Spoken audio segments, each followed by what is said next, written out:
एक सुबह जब दरबार लगा हुआ था, शहंशाह अकबर अपने सिंहासन पर विराजमान थे। सभी मंत्री गण अपनी अपनी जगह पर बैठे थे। तभी एक द्वारपाल ने आकर सूचना दी कि उत्तर भारत के 4 प्रसिद्ध विद्वान शहंशाह से मिलने की इच्छा रखते हैं। अकबर ने उन्हें तुरंत सम्मान सहित अंदर लाने का आदेश दिया। दरबार में 4 तेजस्वी लेकिन अहंकारी चेहरे वाले विद्वानों ने प्रवेश किया। उनके माथे पर ज्ञान का तेज तो था, पर आंखों में विनम्रता की जगह घमंड की झलक साफ दिखाई दे रही थी। पहले विद्वान का नाम था पंडित ज्ञानमूर्ति, जिन्हें वेदों और शास्त्रों का प्रकांड ज्ञाता माना जाता था। दूसरे थे आचार्य वेदांत शास्त्री, जो दर्शन शास्त्र और तत्वज्ञान में निपुण थे। तीसरे थे शास्त्री तर्केश मिश्र, जिनका तर्कशास्त्र में कोई सानी नहीं था। और चौथे थे विद्याधर काव्यतीर्थ, जो साहित्य और काव्य रचना में पारंगत थे। चारों ने आकर शहंशाह अकबर को प्रणाम किया। अकबर ने उनका परिचय पूछा और उनके ज्ञान की प्रशंसा की। पंडित ज्ञानमूर्ति ने बड़ी अकड़ के साथ कहा, जहांपनाह, हम चारों ने अपने अपने क्षेत्र में वर्षों तक तपस्या करके ज्ञान अर्जित किया है। हमने सुना है कि आपके दरबार में बुद्धिमानों का बड़ा सम्मान होता है, और आपके एक मंत्री बीरबल की चतुराई के किस्से तो पूरे हिंदुस्तान में मशहूर हैं। यहां तक तो सब ठीक था, लेकिन फिर आचार्य वेदांत ने अपनी बात में थोड़ा जहर घोला। पर जहांपनाह, हमें यह सुनकर बड़ी हैरानी हुई कि जिसे आप सबसे बुद्धिमान मानते हैं, वो कोई शास्त्रीय विद्वान नहीं, बल्कि केवल एक हाजिर जवाब दरबारी है। चतुराई और सच्ची विद्वता में जमीन आसमान का फर्क होता है। अब बात सीधे सीधे बीरबल पर आ गई थी। बीरबल शांत खड़े सब सुन रहे थे। उनके चेहरे पर एक रहस्यमयी मुस्कान थी। तर्केश मिश्र ने बात को आगे बढ़ाया। हम बीरबल की बुद्धि को चुनौती देने आए हैं। हम ये साबित करना चाहते हैं कि किताबी ज्ञान और वर्षों की साधना के आगे चालाकी और हाजिर जवाबी बच्चों का खेल है। हम उनसे शास्त्रार्थ करना चाहते हैं। अकबर को ये चुनौती बड़ी दिलचस्प लगी। उन्हें अपने बीरबल पर पूरा भरोसा था, और वो ये भी देखना चाहते थे कि बीरबल इन घमंडी विद्वानों को कैसे सबक सिखाते हैं। अकबर ने बीरबल की ओर देखा और पूछा, बीरबल, क्या तुम इन विद्वानों की चुनौती स्वीकार करते हो? बीरबल ने अदब से सिर झुकाया और कहा, जहांपनाह, मैं तो एक साधारण सेवक हूं। इन महाविद्वानों के ज्ञान के सागर के सामने मैं तो एक छोटी सी बूंद के समान हूं। इनसे शास्त्रार्थ करने की मेरी क्या बिसात? लेकिन अगर ये विद्वान चाहें तो मैं इनकी बुद्धिमत्ता की एक छोटी सी परीक्षा लेना चाहूंगा। ये सुनकर चारों विद्वान हंस पड़े। परीक्षा? तुम हमारी परीक्षा लोगे? ज्ञानमूर्ति ने मजाक उड़ाते हुए कहा। बीरबल ने शांत भाव से उत्तर दिया, जी पंडित जी, शास्त्रार्थ में तो शब्दों का जाल होता है। कोई भी अपनी वाक्पटुता से जीत सकता है। असली ज्ञान की परख तो व्यवहार में होती है। मैं आपको एक ऐसा कार्य दूंगा जिससे यह साबित हो जाएगा कि आप केवल ज्ञानी ही नहीं, बल्कि वास्तव में बुद्धिमान भी हैं। अकबर ने उत्सुकता से पूछा, कैसी परीक्षा बीरबल? बीरबल ने कहा, जहांपनाह, मेरे पास एक अलौकिक वस्तु है। वो स्वर्ग के कल्पवृक्ष का एक अंकुर है, एक छोटा सा पौधा। कहते हैं कि ये पौधा केवल उसी व्यक्ति को दिखाई देता है जो शुद्ध हृदय का हो और जिसका जन्म अपने पिता की सच्ची संतान के रूप में हुआ हो, यानी जो नेक इंसान हो। जो भी पापी या दोगले चरित्र का होगा, उसे ये पौधा नजर नहीं आएगा। ये सुनते ही पूरे दरबार में सन्नाटा छा गया। ये एक बहुत ही अजीब और खतरनाक शर्त थी। बीरबल ने अपनी बात पूरी की। मैं इन चारों विद्वानों को शाही बागीचे में ले जाऊंगा, जहां मैंने उस पौधे को एक गमले में रखा है। इन्हें एक एक करके उस गमले को देखना होगा और फिर दरबार में आकर बताना होगा कि उन्हें वह पौधा कैसा लगा। अगर ये चारों उस पौधे का सही वर्णन कर पाए तो मैं अपनी हार मान लूंगा और हमेशा के लिए ये दरबार छोड़कर चला जाऊंगा। चारों विद्वान एक दूसरे को देखने लगे। उनके अहंकार ने उन्हें सोचने पर मजबूर कर दिया। अगर उन्होंने कहा कि उन्हें पौधा नहीं दिखा, तो इसका मतलब ये होगा कि वे या तो पापी हैं या अपने पिता की सच्ची संतान नहीं है। अपनी इज्जत बचाने के लिए उन्हें यह कहना ही पड़ेगा कि उन्होंने पौधा देखा है। उन्हें लगा कि यह बीरबल का एक आसान सा जाल है जिससे वे आसानी से निकल जाएंगे। वे मन ही मन हंसे और बोले, हमें तुम्हारी ये शर्त मंजूर है। अकबर को भी बीरबल की इस योजना में कुछ मजा आने लगा था। उन्होंने तुरंत शाही बागीचे में चलने का आदेश दिया। शाही बागीचे के एक शांत कोने में एक खूबसूरत नक्काशीदार चबूतरे पर एक बड़ा सा सोने का पानी चढ़ा हुआ खाली गमला रखा था। बीरबल ने उस गमले की ओर इशारा करते हुए कहा, इसी गमले में वह दिव्य अंकुर है। अब आप में से एक एक करके आगे आएं और इसके दर्शन करें। सबसे पहले पंडित ज्ञानमूर्ति शर्मा आगे बढ़े। वो शास्त्रों के ज्ञाता थे। उन्होंने बड़े आत्मविश्वास के साथ गमले में झांका। अंदर कुछ भी नहीं था। गमला बिल्कुल खाली था। एक पल के लिए उनके चेहरे का रंग उड़ गया। उन्हें समझ आ गया कि बीरबल ने उन्हें फंसा दिया है, लेकिन अब पीछे हटने का कोई रास्ता नहीं था। अगर वो कहते कि गमला खाली है तो पूरे दरबार में उनकी जगहसाई होती। उन्होंने अपनी आंखें बंद की जैसे वो किसी गहरी समाधि में हो, और फिर हाथ जोड़कर बोले, अद्भुत, अलौकिक।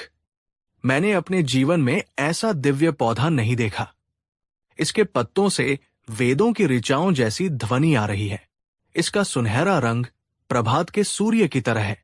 धन्य हो गया मैं। ये सुनकर बीरबल मुस्कुराए। बाकी तीनों विद्वान भी समझ गए कि खेल क्या है। अब दूसरे विद्वान आचार्य वेदांत शास्त्री की बारी थी। वो भी आगे बढ़े और खाली गमले में झांका। फिर उन्होंने ज्ञान मूर्ति से भी एक कदम आगे बढ़कर वर्णन करना शुरू किया।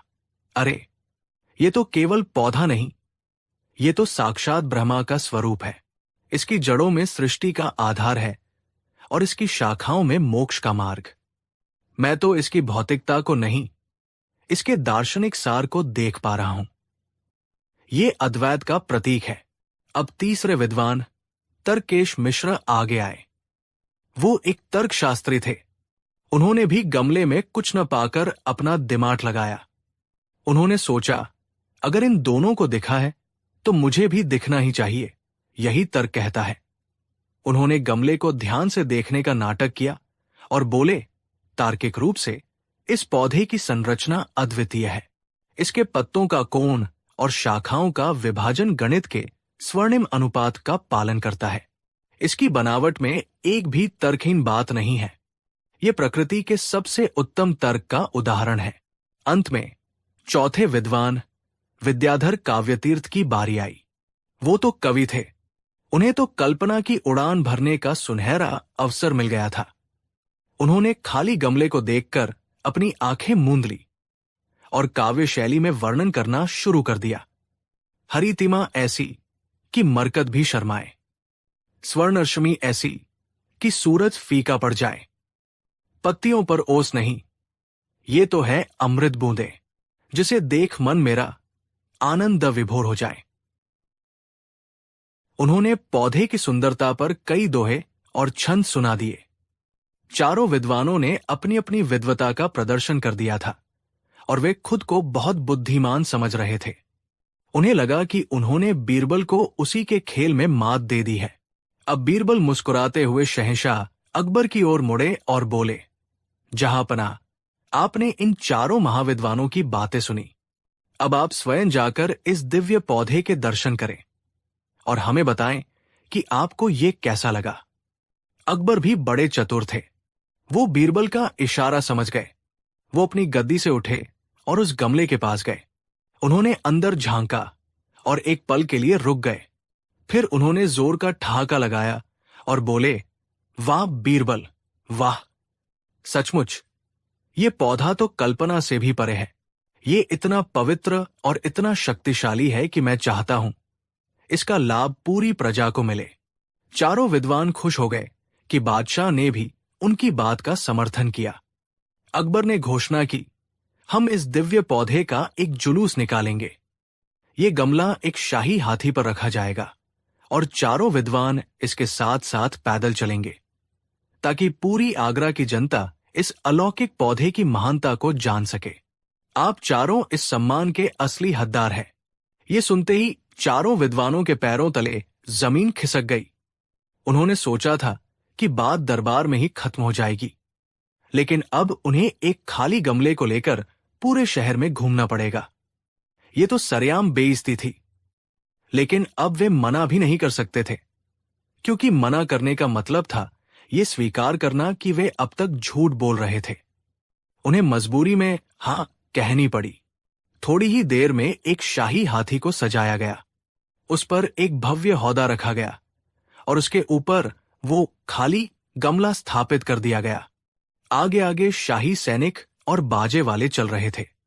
उनके पीछे वो हाथी था और हाथी के साथ सिर झुकाए मरे हुए मन से वो चारों मूर्ख विद्वान चल रहे थे। जुलूस आगरा के मुख्य बाजार से गुजरने लगा। लोग हैरान थे। वे देख रहे थे कि देश के 4 सबसे बड़े विद्वान एक खाली गमले के साथ ऐसे चल रहे हैं जैसे उसमें कोई देवता विराजमान हो। लोग एक दूसरे से कानाफूसी करने लगे। ये क्या हो रहा है? ये ज्ञानी लोग एक खाली गमले की पूजा क्यों कर रहे हैं? विद्वानों को शर्मिंदगी से पसीना आ रहा था। वे नजरें उठाकर किसी को देख नहीं पा रहे थे। जुलूस जब चांदनी चौक पहुंचा तो भीड़ में से एक छोटा बच्चा जो अपने पिता के कंधे पर बैठा था जोर से चिल्लाया, अरे देखो, राजा के आदमी और ये पंडित जी लोग एक खाली गमले को लेकर घूम रहे हैं। इसमें तो कुछ भी नहीं है। बच्चे की वो मासूम और सच्ची आवाज जैसे एक धमाका थी। उस एक वाक्य ने पूरे ढोंग का पर्दाफाश कर दिया। पूरी भीड़ हंसने लगी। लोगों का शोर सुनकर चारों विद्वानों का चेहरा शर्म से लाल हो गया। वे वहां से भाग जाना चाहते थे, पर शाही पहरे के कारण भाग भी नहीं सकते थे। किसी तरह वो अपमानजनक जुलूस खत्म हुआ और वे वापस दरबार में लाए गए। अब उनके सिर शर्म से झुके हुए थे और उनके घमंड का महल ढह चुका था। अकबर अपनी हंसी रोकने की कोशिश कर रहे थे। उन्होंने बीरबल से पूछा, बीरबल, ये सब क्या था? बीरबल ने सिर झुकाकर उत्तर दिया, जहांपनाह, ये ज्ञान और बुद्धि का अंतर था। इन विद्वानों के पास ज्ञान तो बहुत था, लेकिन उस ज्ञान ने इनमें इतना अहंकार भर दिया था कि ये सच को स्वीकार करने की हिम्मत खो बैठे। इन्हें अपनी झूठी इज्जत सच्चाई से ज्यादा प्यारी थी। बीरबल ने उन विद्वानों की ओर मुड़कर कहा, महाशयो, ज्ञान वो नहीं जो किताबों में लिखा है। सच्चा ज्ञान वह है जो हमें विनम्र बनाता है, जो हमें यह स्वीकार करने की शक्ति देता है कि हम सब कुछ नहीं जानते। आपकी सबसे बड़ी गलती यह थी कि आपने अपनी अज्ञानता को छिपाने के लिए झूठ का सहारा लिया। एक बच्चे ने सच बोलकर आपकी सारी विद्वता को आईना दिखा दिया। उन्होंने आगे कहा, बुद्धि का अर्थ है विवेक का प्रयोग करना। अगर आप बुद्धिमान होते तो आप पहली बार में ही सच बोल देते कि गमला खाली है। शायद थोड़ी देर के लिए आपका मजाक बनता, लेकिन आप इस बड़ी बेइज्जती से बच जाते। किताबी ज्ञान अगर व्यावहारिक बुद्धि के बिना हो तो वो एक बोझ के समान है। चारों विद्वानों की आंखों में अब पश्चाताप के आंसू थे। उन्होंने अपनी गलती स्वीकार की और शहंशाह अकबर तथा बीरबल से माफी मांगी। अकबर ने उन्हें माफ कर दिया और कहा, याद रखना, सच्चा विद्वान वही है जो हमेशा सीखने के लिए तैयार रहता है और अपनी गलती मानने से नहीं डरता। तो दोस्तों, ये थी कहानी 4 मूर्ख विद्वानों की, जिन्हें बीरबल ने अपनी चतुराई से ऐसा सबक सिखाया जिसे वे जीवन भर नहीं भूल पाए। ये कहानी हमें सिखाती है कि ज्ञान का अहंकार इंसान को अंधा बना देता है। असली बुद्धिमानी सच को स्वीकार करने में है, चाहे वो कितना भी कड़वा क्यों न हो। एक मासूम बच्चे की तरह सरल और सच्चा दिल रखना बड़ी बड़ी डिग्रियों से कहीं ज्यादा मूल्यवान है। आपको ये कहानी कैसी लगी? क्या आपने भी अपने जीवन में ऐसे ज्ञानी मूर्खों को देखा है? हमें नीचे कमेंट्स में जरूर बताइएगा। कहानी 2। ये उन दिनों की बात है जब बीरबल की बुद्धिमानी और हाजिर जवाबी की शोहरत पूरे हिंदुस्तान में फैल चुकी थी। शहंशाह अकबर उन पर आंखें बंद करके भरोसा करते थे। सल्तनत का कोई भी बड़ा फैसला बीरबल की सलाह के बिना नहीं लिया जाता था। अकबर और बीरबल का रिश्ता सिर्फ बादशाह और मंत्री का नहीं, बल्कि दो गहरे दोस्तों का था। लेकिन यही बात दरबार के कुछ पुराने और अहंकारी मंत्रियों को कांटे की तरह चुभती थी। उन्हें लगता था कि बीरबल, जो न तो किसी बड़े खानदान से था और न ही कोई महान योद्धा, उसे इतनी इज्जत क्यों दी जाती है। इन जलने वालों का सरगना था मंत्री शाहबाज खान। शाहबाज खान खुद को बहुत चालाक समझता था और कई सालों से बीरबल को नीचा दिखाने की कोशिश कर रहा था, लेकिन हर बार बीरबल अपनी बुद्धि से उसे मात दे देता था। एक दिन शाहबाज खान ने अपने कुछ साथी दरबारियों के साथ मिलकर एक ऐसी खौफनाक और अचूक योजना बनाई जिससे बीरबल का हमेशा हमेशा के लिए सफाया हो जाए। उन्होंने एक ऐसा जाल बुना जिससे बीरबल बचकर निकल ही नहीं सकता था। अगले दिन शाहबाज खान और उसके साथी मंत्री बड़े ही उदास और गंभीर चेहरे बनाकर बादशाह अकबर के सामने पेश हुए। अकबर ने पूछा, क्या बात है शाहबाज खान, तुम सब इतने चिंतित क्यों लग रहे हो? शाहबाज खान ने आंखों में झूठे आंसू भरते हुए कहा, जहांपनाह, क्या बताएं। कल रात हम सबने एक ही सपना देखा। हमने सपने में आपके अब्बा हुजूर मरहूम शहंशाह हुमायूं और आपके दादा जान शहंशाह बाबर के दर्शन किए। ये सुनकर अकबर चौंक गए। अपने पूर्वजों का नाम सुनकर वो भावुक हो गए और बोले, क्या सच कह रहे हो? कैसे हैं हमारे अब्बा हुजूर? क्या कहा उन्होंने? शाहबाज खान ने अपनी चाल का पहला पासा फेंका। जहांपनाह, वे स्वर्ग में बहुत खुश है, हर तरह की सुख सुविधा है, लेकिन वे बहुत अकेले हैं। उन्हें आपकी, अपनी सल्तनत की बहुत याद आती है। वे जानना चाहते हैं कि यहां सब कैसा चल रहा है। उन्होंने कहा कि काश कोई यहां से आकर उन्हें सब हालचाल बता पाता। अकबर ये सुनकर और भी भावुक हो गए। हां, हम भी उनसे मिलना चाहते हैं, उनसे बातें करना चाहते हैं, पर यह कैसे मुमकिन है? कोई जिंदा इंसान स्वर्ग कैसे जा सकता है? अब शाहबाज खान ने अपना असली जहर उगला। जहांपनाह, ये मुमकिन है। हमारे धर्म ग्रंथों में लिखा है कि अगर कोई बहुत ही बुद्धिमान, नेक और पवित्र आत्मा वाला इंसान चाहे तो वो अपनी आत्मशक्ति से जिंदा स्वर्ग की यात्रा कर सकता है। और जहांपनाह, हमारे पूरे दरबार में, नहीं, पूरी सल्तनत में बीरबल से ज्यादा बुद्धिमान और नेक इंसान कौन हो सकता है? ये सुनते ही अकबर की आंखें चमक उठीं। उन्हें ये विचार बहुत पसंद आया। उन्हें लगा कि ये बीरबल के लिए सबसे बड़ा सम्मान होगा। वो शाहबाज खान की दुष्टता को समझ ही नहीं पाए। उन्होंने तुरंत बीरबल को बुलाया। बीरबल जब दरबार में आए तो उन्होंने देखा कि शाहबाज खान और उसके साथी उन्हें देखकर शैतानी मुस्कान दबा रहे हैं। बीरबल समझ गए कि कोई गड़बड़ है। अकबर ने बड़े उत्साह से कहा, बीरबल, आज हम तुम्हें एक ऐसा काम सौंपने जा रहे हैं जो आज तक किसी इंसान ने नहीं किया। हम चाहते हैं कि तुम स्वर्ग जाओ और हमारे अब्बा हुजूर को सल्तनत का हालचाल बताकर आओ। ये सुनते ही बीरबल के पैरों तले जमीन खिसक गई। जिंदा स्वर्ग जाना? वो एक पल में समझ गए कि ये उनकी मौत का फरमान है। ये उन्हें रास्ते से हटाने की एक भयानक साजिश है। उन्होंने मदद के लिए अकबर की ओर देखा, लेकिन बादशाह तो इस विचार से इतने खुश थे कि उन्हें कुछ भी समझाना बेकार था। शाहबाज खान ने मजा लेते हुए कहा, क्यों बीरबल, चुप क्यों हो गए? ये तो तुम्हारे लिए बहुत बड़े सम्मान की बात है। तुम्हें तो खुश होना चाहिए। बीरबल ने खुद को संभाला। वो जानते थे कि अगर उन्होंने मना किया तो बादशाह का अपमान होगा और ये लोग उन्हें कायर घोषित कर देंगे। अब बचने का एक ही रास्ता था, इस खेल को खेलना, लेकिन अपने नियमों के साथ। बीरबल ने हाथ जोड़कर कहा, जहांपनाह, ये तो मेरे लिए सौभाग्य की बात है। मैं आपके पूर्वजों से मिलने के लिए जरूर स्वर्ग जाऊंगा, लेकिन मेरी कुछ शर्तें हैं।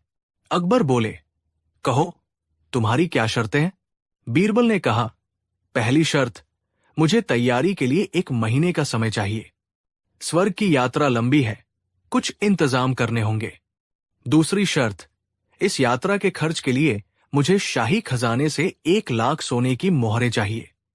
तीसरी और सबसे जरूरी शर्त, मैं अपनी पसंद की जगह से ही स्वर्ग के लिए प्रस्थान करूंगा।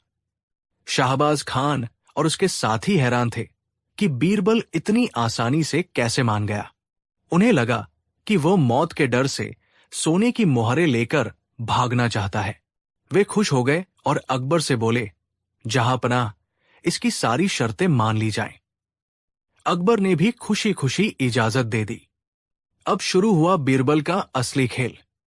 बीरबल ने शहर के बाहर यमुना नदी के किनारे एक जमीन खरीदी और वहां एक नया घर बनवाना शुरू कर दिया। उसी घर के ठीक बगल में उन्होंने एक बहुत बड़ा लकड़ियों का ढेर लगवाने का आदेश दिया और कहा कि यही वो जगह है जहां से वो स्वर्ग जाएंगे। लेकिन जो किसी को नहीं पता था वो ये था कि बीरबल उस लकड़ी के ढेर के नीचे से लेकर अपने नए घर के तहखाने तक एक गुप्त सुरंग खुदवा रहे थे। ये काम रात के अंधेरे में उनके सबसे वफादार सेवकों द्वारा किया जा रहा था। 1 महीना बीत गया। शाहबाज खान और उसके दुश्मन रोज जश्न मना रहे थे कि अब बीरबल का अंत नजदीक है। उधर बीरबल ने अपनी योजना पूरी कर ली थी।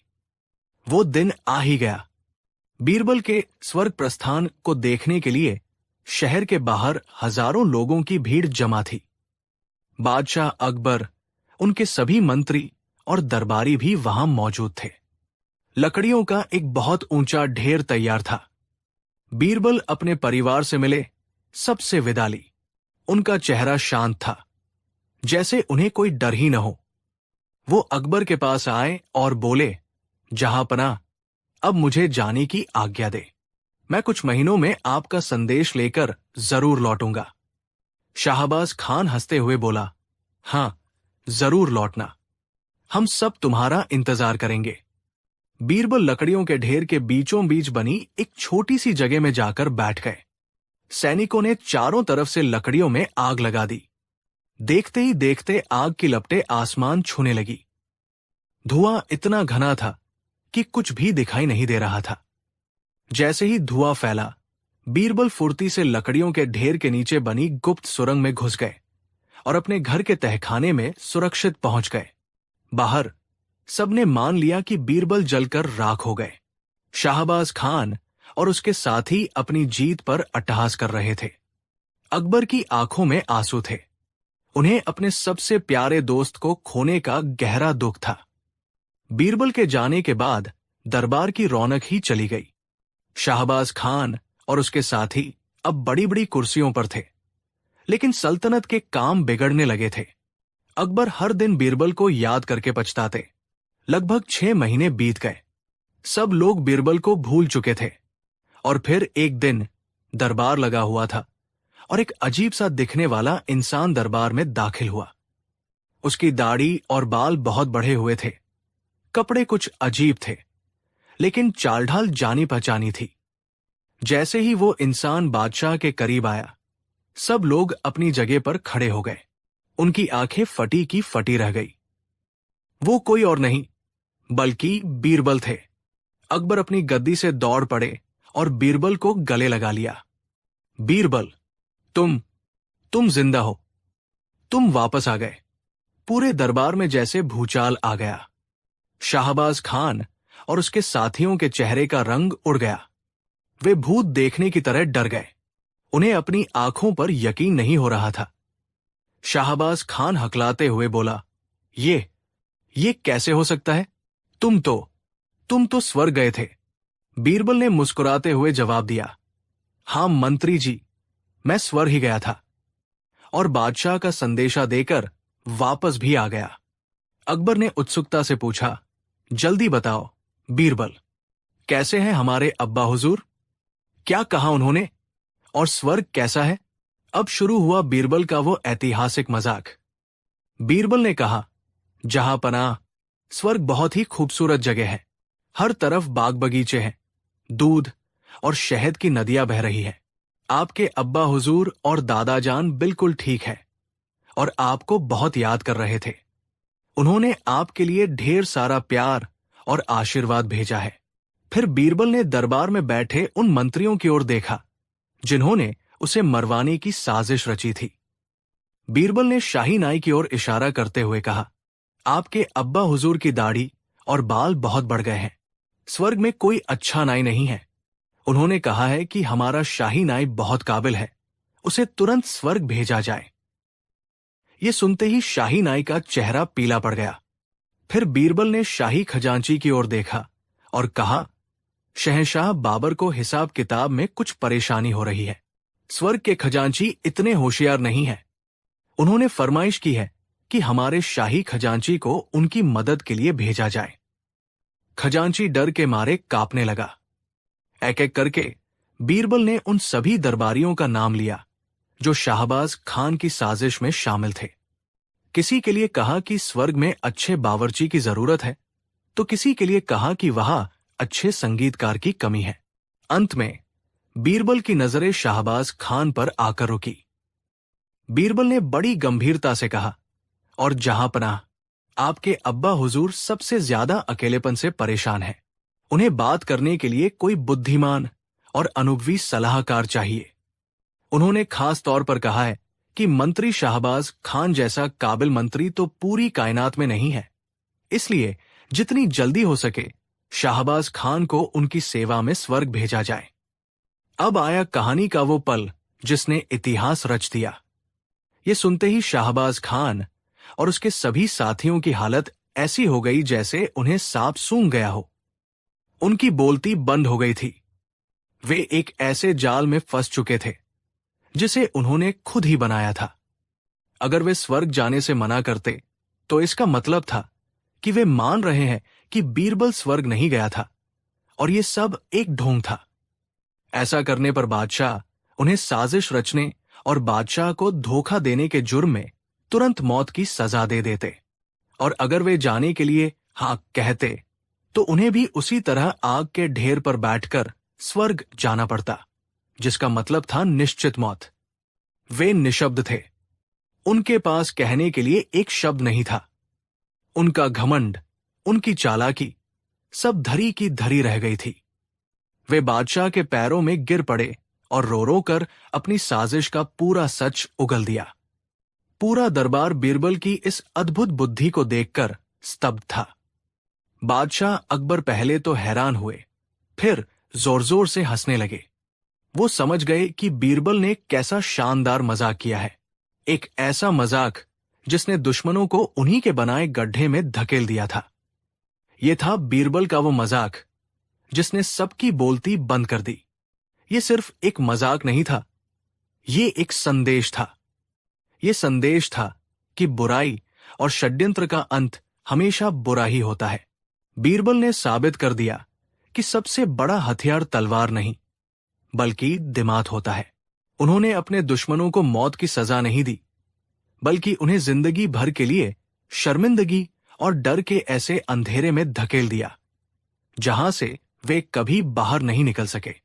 ये कहानी हमें सिखाती है कि जब कोई आपके लिए गड्ढा खोदे तो निराश मत होइए। बस थोड़ा सब्र और बुद्धि का इस्तेमाल कीजिए और आप उस गड्ढे को उस खोदने वाले के लिए ही एक खाई में बदल सकते हैं। कहानी 3। ये किस्सा उन दिनों का है जब बादशाह अकबर का दरबार न केवल न्याय के लिए बल्कि ज्ञान की चर्चाओं के लिए भी पूरी दुनिया में मशहूर था। दूर दूर के देशों से दार्शनिक और विचारक अकबर के दरबार में आते थे और अपनी बात रखते थे। एक बार फारस देश से एक बहुत ही बड़े विद्वान भारत आए। उनका नाम था मिर्जा रुस्तम बेग। रुस्तम बेग को अपने ज्ञान और तर्कशास्त्र पर बहुत घमंड था। वो खुद को नास्तिक कहते थे, यानी वो ईश्वर या किसी भी अदृश्य शक्ति को नहीं मानते थे। उनका कहना था कि इंसान केवल अपने डर की वजह से भगवान को मानता है, असल में भगवान जैसी कोई चीज नहीं होती। रुस्तम बेग ने कई देशों के बड़े बड़े मौलवियों और पंडितों को शास्त्रार्थ में हराकर उनकी बोलती बंद कर दी थी। अब उनकी नजर हिंदुस्तान पर थी। वो चाहते थे कि अकबर के दरबार में जाकर वहां के ज्ञानियों को भी हराकर अपने झंडे गाड़े। अकबर का दरबार लगा हुआ था, तभी मिर्जा रुस्तम बेग ने प्रवेश किया। उनका व्यक्तित्व बहुत प्रभावशाली था, लंबी कदकाठी और आंखों में एक अजीब सी चमक जो सामने वाले को डरा दे। उन्होंने बादशाह को झुककर सलाम नहीं किया, बल्कि सीधे उनकी आंखों में देखकर बोले कि बादशाह अकबर, मैंने सुना है कि आपके दरबार में नवरत्न रहते हैं जो दुनिया की हर पहेली सुलझा सकते हैं।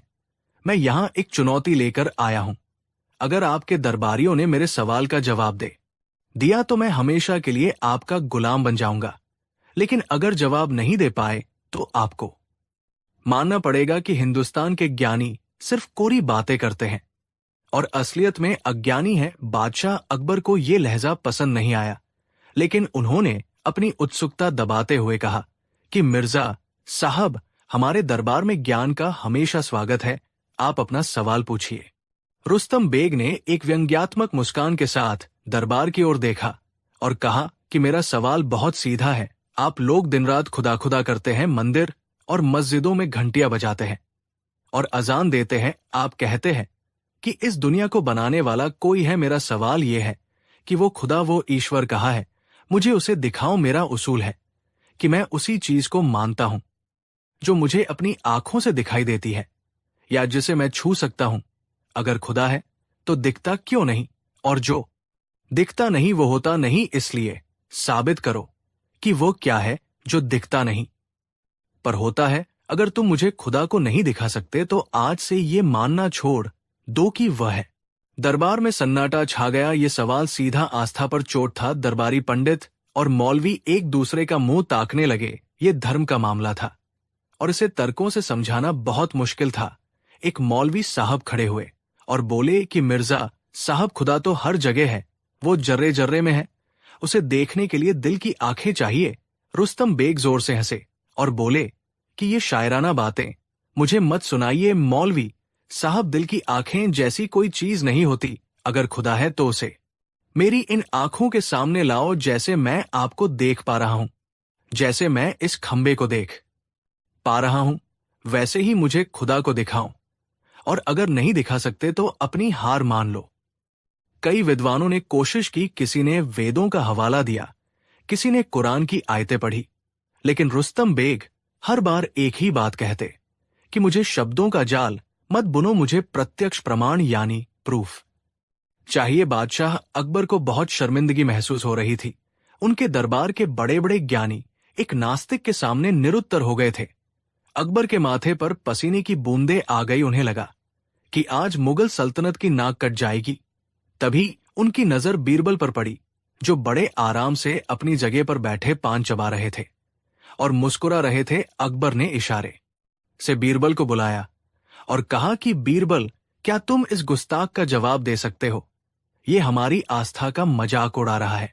बीरबल अपनी जगह से उठे और धीरे धीरे चलते हुए रुस्तम बेग के सामने आए। बीरबल ने बड़े ही अदब से कहा कि मिर्जा साहब, आपके सवाल बहुत वाजिब है और आपकी जिज्ञासा भी सही है, लेकिन मेरे पास आपके सवाल का जवाब देने के लिए अभी वक्त नहीं है। मैं आपको जवाब जरूर दूंगा, लेकिन मेरी एक शर्त है।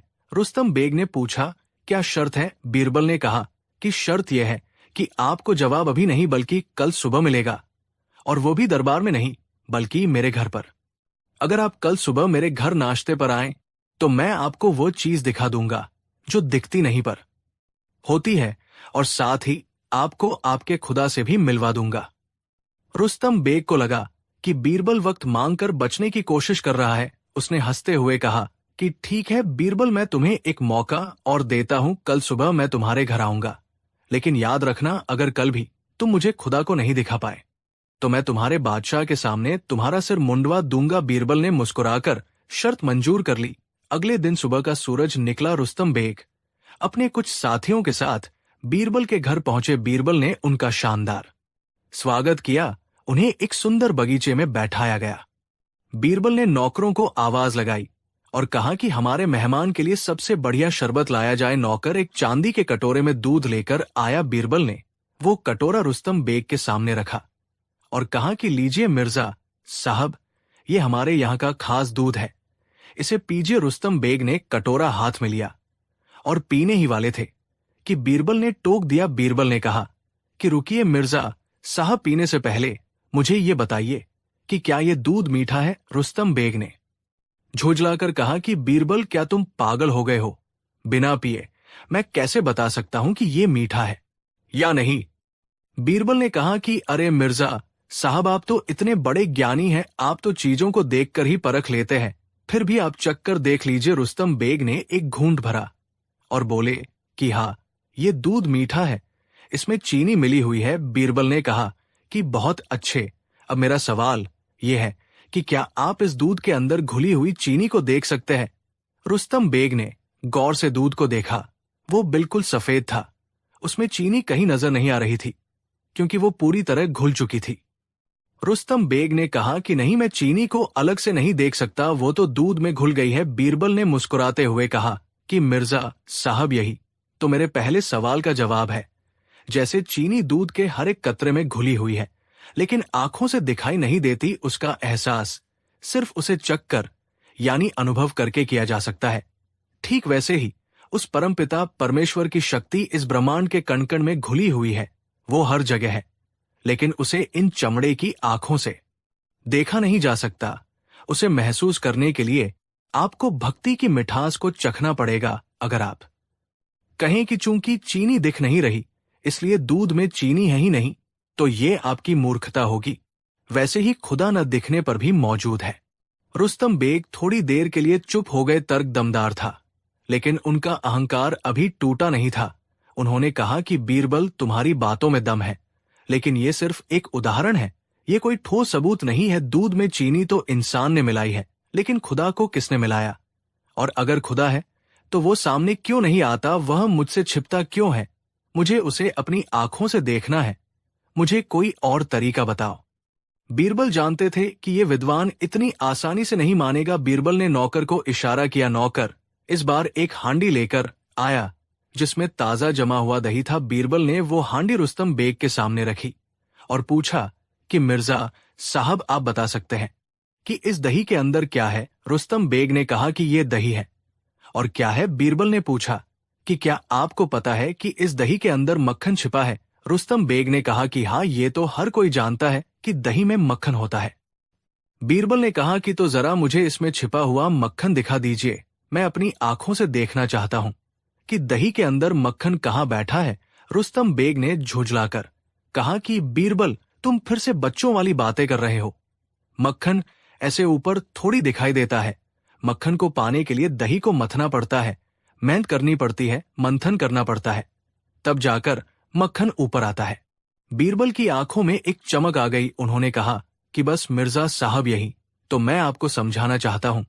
जैसे दही के हर हिस्से में मक्खन मौजूद है, लेकिन वो तब तक नहीं दिखता जब तक उसे मथा न जाए, वैसे ही ईश्वर हमारे और आपके अंदर मौजूद है, इस सृष्टि में मौजूद है, लेकिन वो तब तक नहीं दिखता जब तक हम अपने मन का मंथन नहीं करते, जब तक हम अपने विचारों को शुद्ध नहीं करते और ध्यान नहीं लगाते, तब तक वो मक्खन रूपी ईश्वर बाहर नहीं आता। आप बिना मंथन किए ईश्वर को देखना चाहते हैं। ये तो वही बात हुई कि आप बिना दही बिलोए मक्खन खाना चाहते हैं, जो कि नामुमकिन है।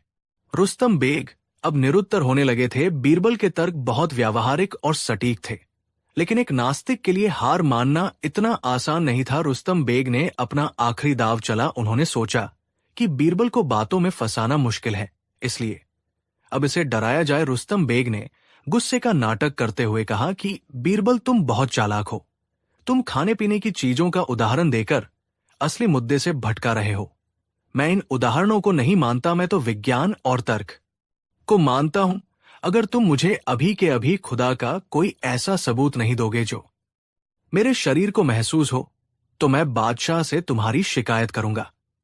बीरबल अब गंभीर हो गए। उन्होंने सोचा कि अब इस विद्वान को उसी की भाषा में समझाना पड़ेगा। बीरबल अपनी जगह से उठे और अचानक रुस्तम बेग का हाथ पकड़ लिया।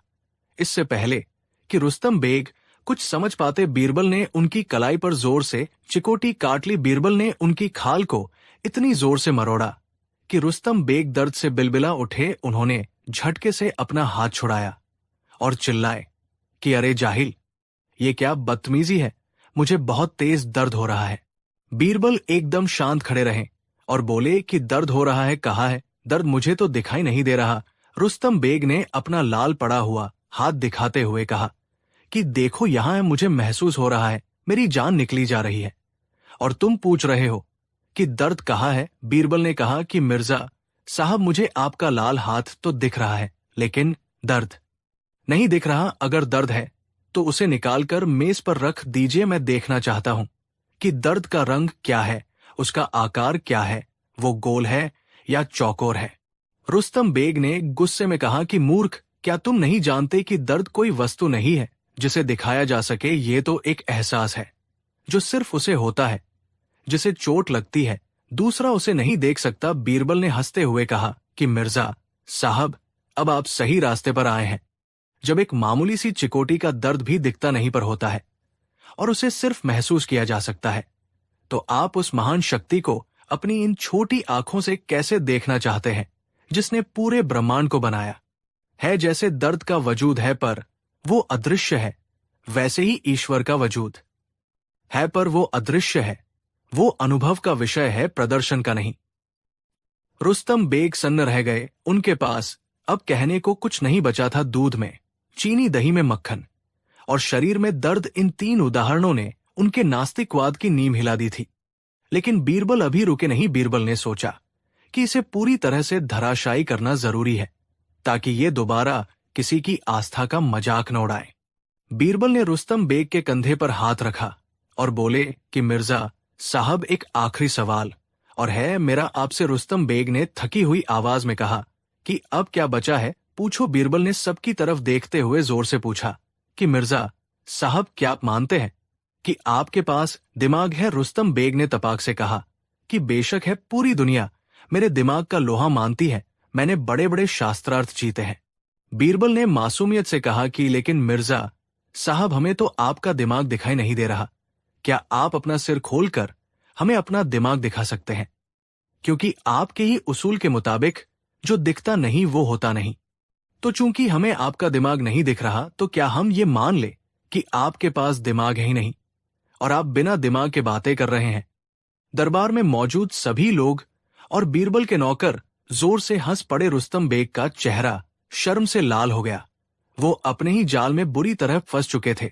अगर वो कहते कि दिमाग दिखता नहीं तो उन्हें मानना पड़ता कि अदृश्य चीजें होती हैं, और अगर वो कहते कि दिमाग नहीं है तो उनकी जगहसाई होती। रुस्तम बेग अपनी जगह से उठे और बीरबल के सामने सिर झुका दिया। उन्होंने कहा कि बीरबल, मैं हार गया। वाकई तुम्हारी बुद्धिमानी का कोई जवाब नहीं। तुमने मुझे समझा दिया कि हर सच्चाई आंखों से नहीं देखी जा सकती। कुछ सच्चाइयां आंखों से परे होती हैं। वह क्या है जो दिखता नहीं पर होता है?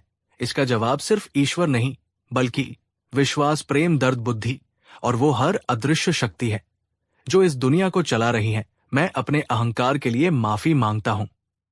इसके बाद रुस्तम बेग बादशाह अकबर के दरबार में गए और उन्होंने सबके सामने अपनी हार स्वीकार की। उन्होंने बादशाह से कहा कि जहांपनाह, मुझे अपने ज्ञान पर घमंड था, लेकिन आपके बीरबल ने मुझे ज्ञान की असली परिभाषा सिखा दी है। असली ज्ञान वो नहीं जो चीजों को नकार दे, बल्कि असली ज्ञान वो है जो अदृश्य को भी समझने की क्षमता रखे। बादशाह अकबर बहुत खुश हुए। उन्होंने बीरबल को गले लगा लिया और कहा कि बीरबल, तुमने आज न सिर्फ हमारी इज्जत बचाई, बल्कि हमें भी एक बहुत बड़ा पाठ पढ़ाया है। हम अक्सर भगवान को मंदिरों और मूर्तियों में ढूंढते हैं, लेकिन वो तो दूध में घुली मिठास की तरह हमारे अंदर ही है। बस जरूरत है तो आत्ममंथन की। तो दोस्तों, इस कहानी से हमें क्या सीख मिलती है? सबसे पहली सीख यह है कि प्रत्यक्ष को प्रमाण की जरूरत नहीं होती, लेकिन हर सत्य प्रत्यक्ष हो। ये जरूरी नहीं। दुनिया में हवा, गुरुत्वाकर्षण, मन, विचार और भावनाएं जैसी हजारों चीजें हैं जो दिखाई नहीं देती, लेकिन उनका अस्तित्व है। हम हवा को देख नहीं सकते, लेकिन जब तूफान आता है तो बड़े बड़े पेड़ उखाड़ देता है। वैसे ही ईश्वर या वह सर्वोच्च शक्ति दिखाई नहीं देती, लेकिन जब उसकी कृपा होती है तो रंग भी राजा बन जाता है, और जब उसका प्रकोप होता है तो राजा भी रंग बन जाता है। दूसरी सीख ये है कि तर्क करना अच्छी बात है, लेकिन कुतर्क करना मूर्खता है। रुस्तम बेग कुतर्क कर रहे थे। वे अपनी सीमित बुद्धि से असीमित ब्रह्मांड को तौलना चाहते थे। हमें ये समझना चाहिए कि विज्ञान और आध्यात्म एक दूसरे के दुश्मन नहीं है। विज्ञान वहां तक जाता है जहां तक दिखाई देता है, और आध्यात्म वहां से शुरू होता है जहां दिखाई देना बंद हो जाता है। कहानी 4। ये उन दिनों की बात है जब मुगल सल्तनत की सीमा पर कुछ परेशानियां चल रही थी। बादशाह अकबर कई दिनों से चिंतित थे। दरबार का माहौल भी गंभीर बना रहता था। अकबर हर छोटी बड़ी बात पर चिढ़ जाते थे। उनके इस स्वभाव को देखकर मंत्री और दरबारी भी उनसे बात करने में डरने लगे थे। एक दिन संधि की चर्चा के बाद अकबर थके हुए और परेशान मन से अपने नवरत्नों के साथ बैठे थे। वो चाहते थे कि कोई उनके मन को हल्का करे। उन्होंने बीरबल की ओर देखा, जो हमेशा अपनी बातों से माहौल को खुशनुमा बना देते थे। अकबर ने कहा, बीरबल, आज हमारा मन बहुत अशांत है। कोई ऐसी बात कहो जिससे ये बोझ कुछ कम हो। बीरबल हमेशा की तरह मुस्कुराए और माहौल को हल्का करने की कोशिश में बोले, जहांपनाह, चिंता तो उस बादल की तरह है जो सूरज को ढक लेता है, लेकिन हटाना भी उसी के हाथ में होता है। और आप तो इस सल्तनत के सूरज है। लेकिन आज अकबर का मन कुछ और ही था। उन्होंने कहा, बीरबल, ये सब किताबी बातें हैं। सच तो यह है कि एक बादशाह की जिंदगी कांटों के ताज से कम नहीं होती। हर तरफ दुश्मन, हर तरफ साजिशें। कभी कभी तो हमें अपनों पर भी शक होने लगता है। बीरबल ने सोचा, शायद बादशाह किसी गहरी पीड़ा में है। उन्होंने बात को और सरल बनाते हुए कहा, जहांपनाह, ये सच है, पर एक अच्छा बादशाह वही है जो हीरे और कांच में फर्क करना जानता है, जो दोस्तों और दुश्मनों को पहचानता है। अकबर अचानक भड़क गए। शायद उनकी कोई पुरानी चोट ताजा हो गई थी। वो ऊंची आवाज में बोले, पहचान? कैसी पहचान बीरबल? तुम कहना क्या चाहते हो? क्या हम नासमझ हैं? क्या हमें लोगों की परख नहीं है? तुम हमेशा अपनी बुद्धिमानी का ढिंढोरा पीटते हो, जैसे इस दरबार में बाकी सब मूर्ख हैं। ये एक अप्रत्याशित हमला था। पूरे दरबार में सन्नाटा छा गया। बीरबल भी हैरान रह गए। उन्होंने कभी बादशाह को इस तरह गुस्से में नहीं देखा था। उन्होंने हाथ जोड़कर कहा, मेरा ये मतलब हरगिज नहीं था। जहांपनाह, आप तो मेरे अन्नदाता है, मैं तो बस। लेकिन अकबर सुनने के मूड में नहीं थे। उनका गुस्सा 7वें आसमान पर था। बस, बहुत हुआ। हम तुम्हारी इन घुमावदार बातों और तानों से तंग आ चुके हैं। तुम अपनी चतुराई के घमंड में इतने अंधे हो गए हो कि तुम्हें बादशाह की इज्जत का भी ख्याल नहीं रहा। अकबर अपनी गद्दी से खड़े हो गए। उनकी आंखें गुस्से से लाल थी। उन्होंने कांपती हुई उंगली से दरवाजे की ओर इशारा करते हुए वो हुक्म सुनाया जिसकी किसी ने कल्पना भी नहीं की थी। निकल जाओ हमारे दरबार से और हमारी सल्तनत से भी। आज के बाद हमें अपनी शक्ल मत दिखाना। हम तुम्हें देश निकाला देते हैं। देश निकाला, ये शब्द सुनते ही जैसे पूरे दरबार पर बिजली गिर गई। नवरत्नों ने अकबर को समझाने की कोशिश की, लेकिन बादशाह का गुस्सा शांत होने का नाम नहीं ले रहा था। बीरबल की आंखों में एक पल के लिए दर्द झलका, लेकिन उन्होंने अपने आत्मसम्मान को बनाए रखा। उन्होंने कोई सफाई नहीं दी, कोई मिन्नत नहीं की। उन्होंने बस बादशाह को आखिरी सलाम किया, सिर झुकाया और चुपचाप उस दरबार से बाहर निकल गए, जहां उन्होंने अपनी जिंदगी के सबसे सुनहरे साल बिताए थे। बीरबल के जाने के बाद अकबर को लगा कि अब शांति मिलेगी, लेकिन ऐसा हुआ नहीं। पहला दिन बीता, दूसरा दिन बीता, फिर हफ्ता बीत गया। अकबर का गुस्सा तो ठंडा हो गया, लेकिन अब एक अजीब सी बेचैनी ने उनकी जगह ले ली थी। दरबार अब दरबार नहीं लगता था। वो बीरबल की हाजिर जवाबी, उनके मजाक, उनकी बुद्धिमानी भरी सलाहों को याद करने लगे।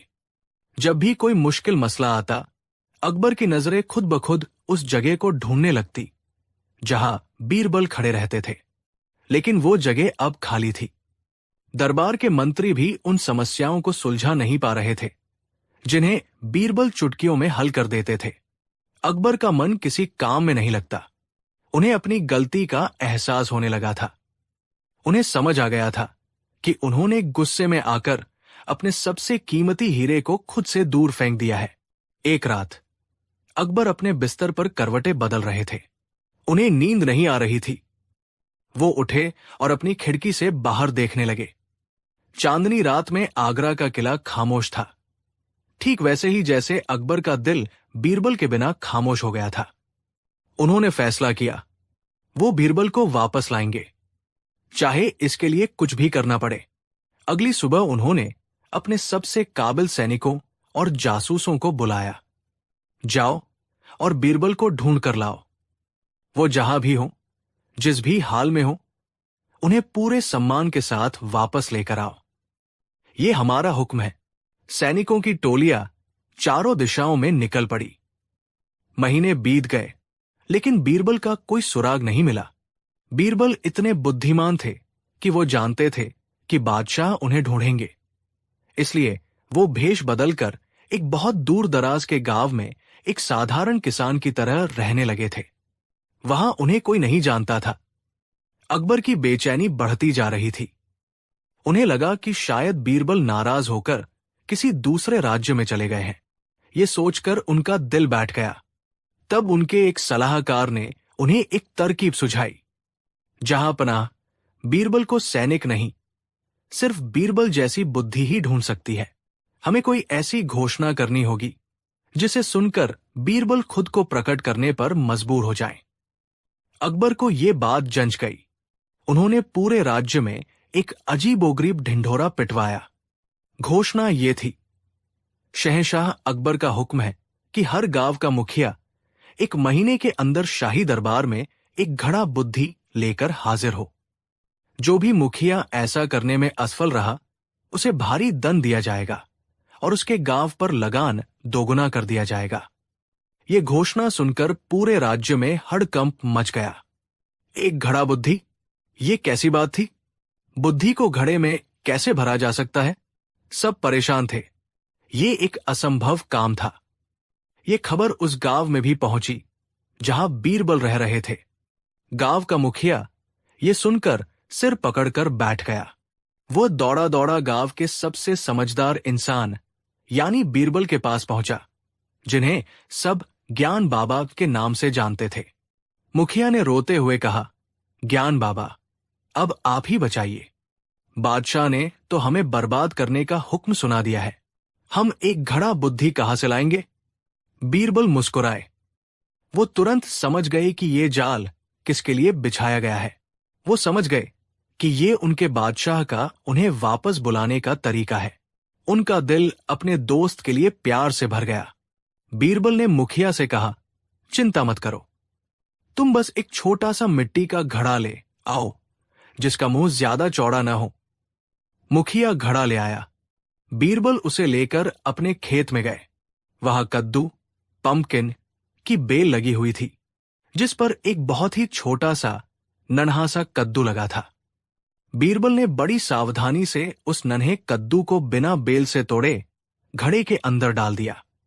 उन्होंने मुखिया से कहा, अब इस घड़े को यही छोड़ दो, इसे रोज पानी देते रहना। 1 महीना बीत गया।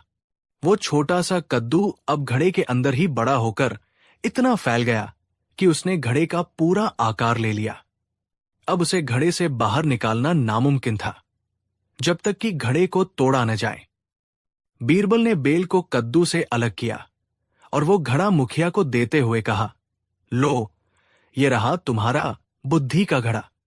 इसे लेकर बादशाह के पास जाओ और कहना, जहां पनाह, इसमें बुद्धि का फल लबालब भरा है, लेकिन हमारी एक शर्त है।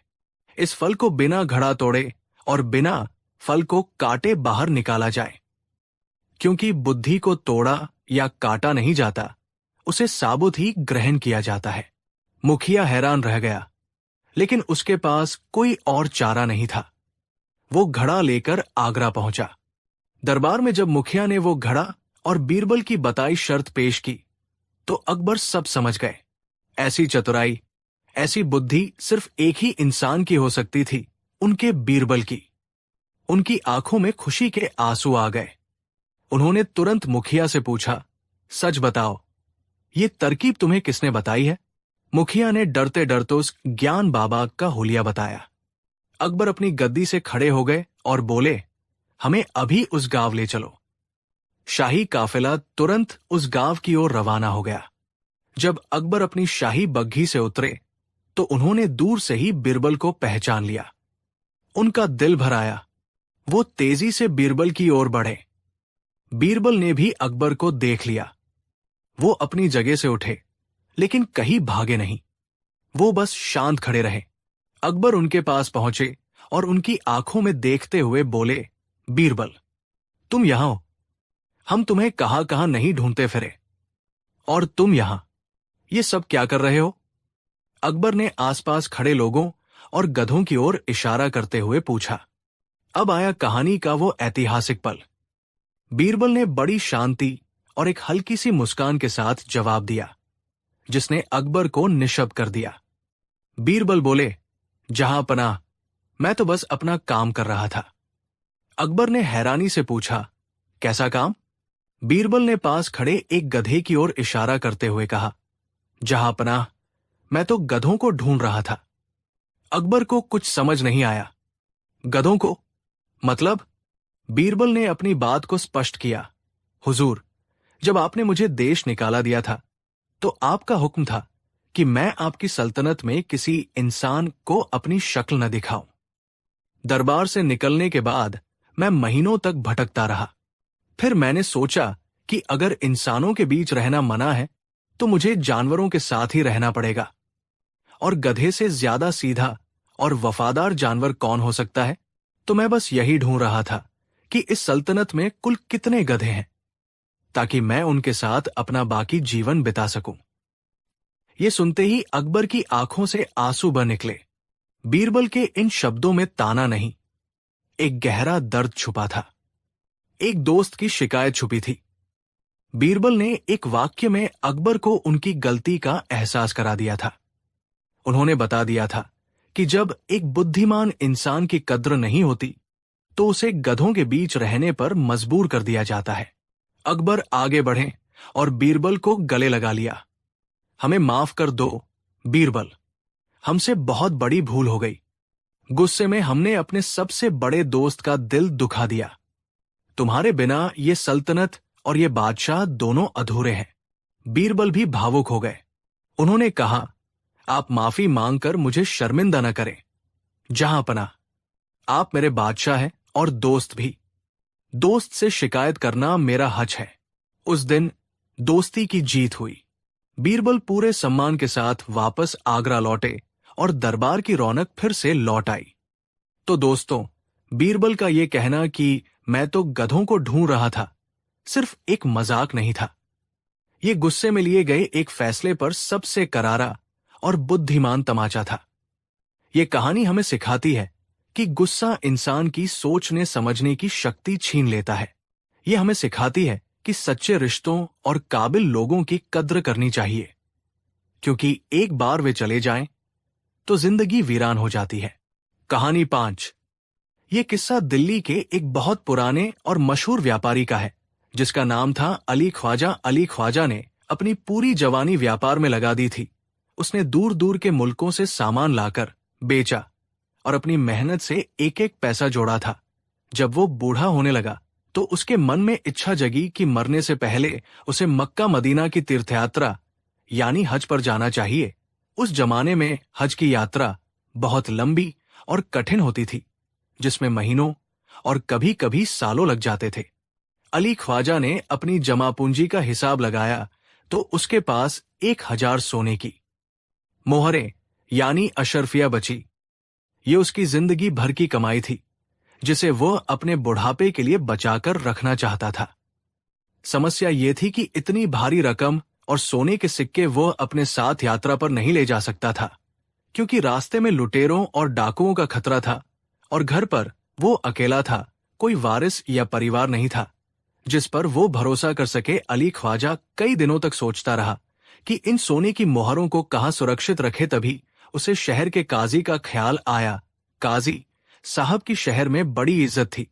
वे 5 वक्त के नमाजी थे और लोग उन्हें बेहद ईमानदार और नेक इंसान मानते थे। अली ख्वाजा ने सोचा कि काजी साहब से सुरक्षित जगह और कोई नहीं हो सकती। वे अल्लाह के बंदे हैं और अमानत में खयानत कभी नहीं करेंगे। अली ख्वाजा ने एक बहुत ही चालाकी भरा तरीका अपनाया उसने एक बड़ा सा मिट्टी का घड़ा लिया। सबसे पहले उसने घड़े के निचले हिस्से में अपनी 1000 सोने की अशर्फियां रख दी और फिर उन अशर्फियों को छिपाने के लिए ऊपर से घड़े को ताजे जैतून यानी ऑलिव से भर दिया। देखने में वो सिर्फ जैतून का एक साधारण सा घड़ा लग रहा था। कोई अंदाजा भी नहीं लगा सकता था कि इसके नीचे सोने का खजाना छिपा है। अली ख्वाजा ने घड़े का ढक्कन बंद किया और उसे अच्छी तरह सील कर दिया। वो घड़ा लेकर काजी के घर पहुंचा। काजी साहब अपने बरामदे में बैठे तस्बीह पढ़ रहे थे। अली ख्वाजा ने बड़े अदब से सलाम किया और बोला कि काजी साहब, मैं खुदा के घर हज की यात्रा पर जा रहा हूं। मेरे घर पर कोई नहीं है, इसलिए मैं अपनी कुछ जमा पूंजी यानी ये जैतून का घड़ा आपके पास अमानत के तौर पर रखना चाहता हूं। जब मैं वापस आऊंगा तो इसे ले लूंगा। मुझे आप पर सबसे ज्यादा भरोसा है। काजी साहब को लगा कि ये मामूली जैतून का घड़ा है। उन्होंने मुस्कुराते हुए कहा कि मियां अली, इसमें पूछने की क्या बात है, हम तो खिदमत के लिए ही बैठे हैं। ये रही मेरे तहखाने की चाबी। तुम खुद जाकर इस घड़े को मेरे तहखाने में किसी सुरक्षित कोने में रख दो और जब वापस आऊं तो खुद ही ले जाना। अली ख्वाजा काजी की इस दरियादिली से बहुत खुश हुआ। उसने खुद अपने हाथों से घड़ा तहखाने में रखा और निश्चिंत होकर हज की यात्रा पर निकल गया। वक्त गुजरता गया। अली ख्वाजा की यात्रा लंबी खिंच गई। उसे वापस आने में कई साल लग गए। इधर आगरा में एक दिन काजी के घर दावत थी। बहुत से मेहमान आए हुए थे। खाने के दस्तरख्वान पर तरह तरह के पकवान सजे थे। तभी काजी की पत्नी ने कहा कि आज अगर खाने के साथ जैतून होते तो मजा आ जाता, लेकिन घर में जैतून खत्म हो चुके हैं और रात बहुत हो गई है, बाजार भी बंद है। काजी साहब को अचानक अली ख्वाजा के उस घड़े की याद आई जो सालों से तहखाने में पड़ा था। काजी ने सोचा कि वो व्यापारी तो अभी तक लौटा नहीं है, पता नहीं जिंदा है भी या नहीं, और अगर मैं थोड़े से जैतून निकाल भी लूं तो उसे क्या ही पता चलेगा।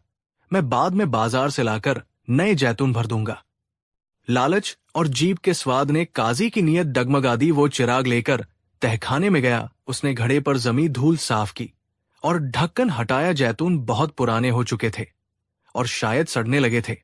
ये देखने के लिए कि नीचे के जैतून ठीक है या नहीं, उसने घड़े को पलटा। जैसे ही घड़ा पलटा, जैतून के साथ साथ सोने की अशर्फिया भी जमीन पर खनखनाते हुए गिर पड़ी। काजी की आंखें फटी की फटी रह गई। उसे उम्मीद नहीं थी कि इस मामूली से घड़े में इतना बड़ा खजाना छिपा है। सोने की चमक ने काजी का ईमान पूरी तरह खरीद लिया। उसने सोचा कि अली ख्वाजा तो शायद अब कभी नहीं लौटेगा, और अगर लौटा भी तो उसे कैसे पता चलेगा कि इसमें सोना था। उसने तो मुझे सिर्फ जैतून का घड़ा कहा था। शैतान काजी के दिमाग पर हावी हो चुका था। उसने चुपचाप सारी सोने की मोहरें अपनी तिजोरी में रख ली और घड़े को खाली कर दिया। अगली सुबह उसने बाजार से एकदम ताजे और बढ़िया किस्म के जैतून मंगवाए और उस घड़े में भर दिए। उसने घड़े का ढक्कन फिर से वैसे ही सील कर दिया जैसा अली ख्वाजा ने किया था। अब बाहर से देखने पर घड़ा बिल्कुल वैसा ही लग रहा था, लेकिन अंदर का सच बदल चुका था। किस्मत का खेल देखिए। कुछ ही दिनों बाद अली ख्वाजा अपनी यात्रा पूरी करके वापस आ गया। वह थका हुआ था, लेकिन अपने शहर लौटकर खुश था। घर पहुंचकर उसने थोड़ा आराम किया और उसी शाम काजी साहब के घर अपनी अमानत लेने पहुंच गया। काजी ने उसका झूठा स्वागत किया और कहा कि अरे मियां अली, तुम कब आए, बहुत खुशी हुई। तुम्हें सही सलामत देखकर जाओ। तहखाने से अपना घड़ा ले आओ, वो वही रखा है जहां तुम रख कर गए थे। अली ख्वाजा तहखाने में गया और अपना घड़ा उठा लाया। उसने काजी का शुक्रिया अदा किया और घर चला गया। घर पहुंचकर जब अली ख्वाजा ने घड़े का ढक्कन खोला और जैतून हटाए तो उसके पैरों तले जमीन खिसक गई। घड़े में जैतून तो थे, लेकिन नीचे रखी 1000 सोने की अशर्फिया गायब थी। उसने घड़े को उल्टा करके झाड़ा, लेकिन एक भी सिक्का नहीं गिरा। अली ख्वाजा सिर पकड़कर बैठ गया। वो रोने लगा कि मेरी जिंदगी भर की कमाई लुट गई। वो पागलों की तरह दौड़ा दौड़ा वापस काजी के पास गया। अली ख्वाजा ने काजी से कहा कि काजी साहब, ये आपने क्या किया? मैंने घड़े में 1000 सोने की मोहरें रखी थी, लेकिन उसमें सिर्फ जैतून है। मेरा सोना कहाँ है? काजी ने अब अपना असली रंग दिखाया। वो गुस्से का नाटक करते हुए बोला कि तुम मुझ पर इल्जाम लगा रहे हो। तुम खुद वो घड़ा रख कर गए थे और खुद ही वापस ले गए। मैंने तो उसे हाथ भी नहीं लगाया था। क्या सबूत है कि तुमने उसमें सोना रखा था? हो सकता है तुम झूठ बोल रहे हो ताकि मुझसे पैसे ऐंठ सको। एक इज्जतदार काजी पर चोरी का इल्जाम लगाते हुए तुम्हें शर्म नहीं आती? निकल जाओ मेरे घर से, वरना मैं तुम्हें कोड़ों से पिटवाऊंगा। अली ख्वाजा एक शरीफ आदमी था।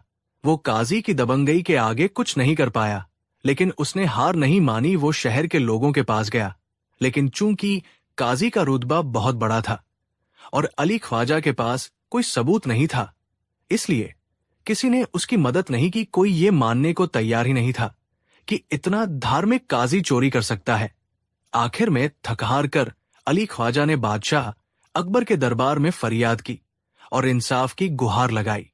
बादशाह अकबर ने अगले दिन दरबार लगाया। काजी और अली ख्वाजा दोनों को पेश किया गया। अली ख्वाजा ने रोते हुए अपनी पूरी कहानी सुनाई कि कैसे उसने हज पर जाने से पहले अपनी जिंदगी भर की कमाई काजी के पास अमानत रखी थी और कैसे काजी ने उसे धोखा दिया। फिर अकबर ने काजी की तरफ देखा। काजी ने कुरान की कसम खाते हुए कहा कि जहांपनाह, ये आदमी झूठा है।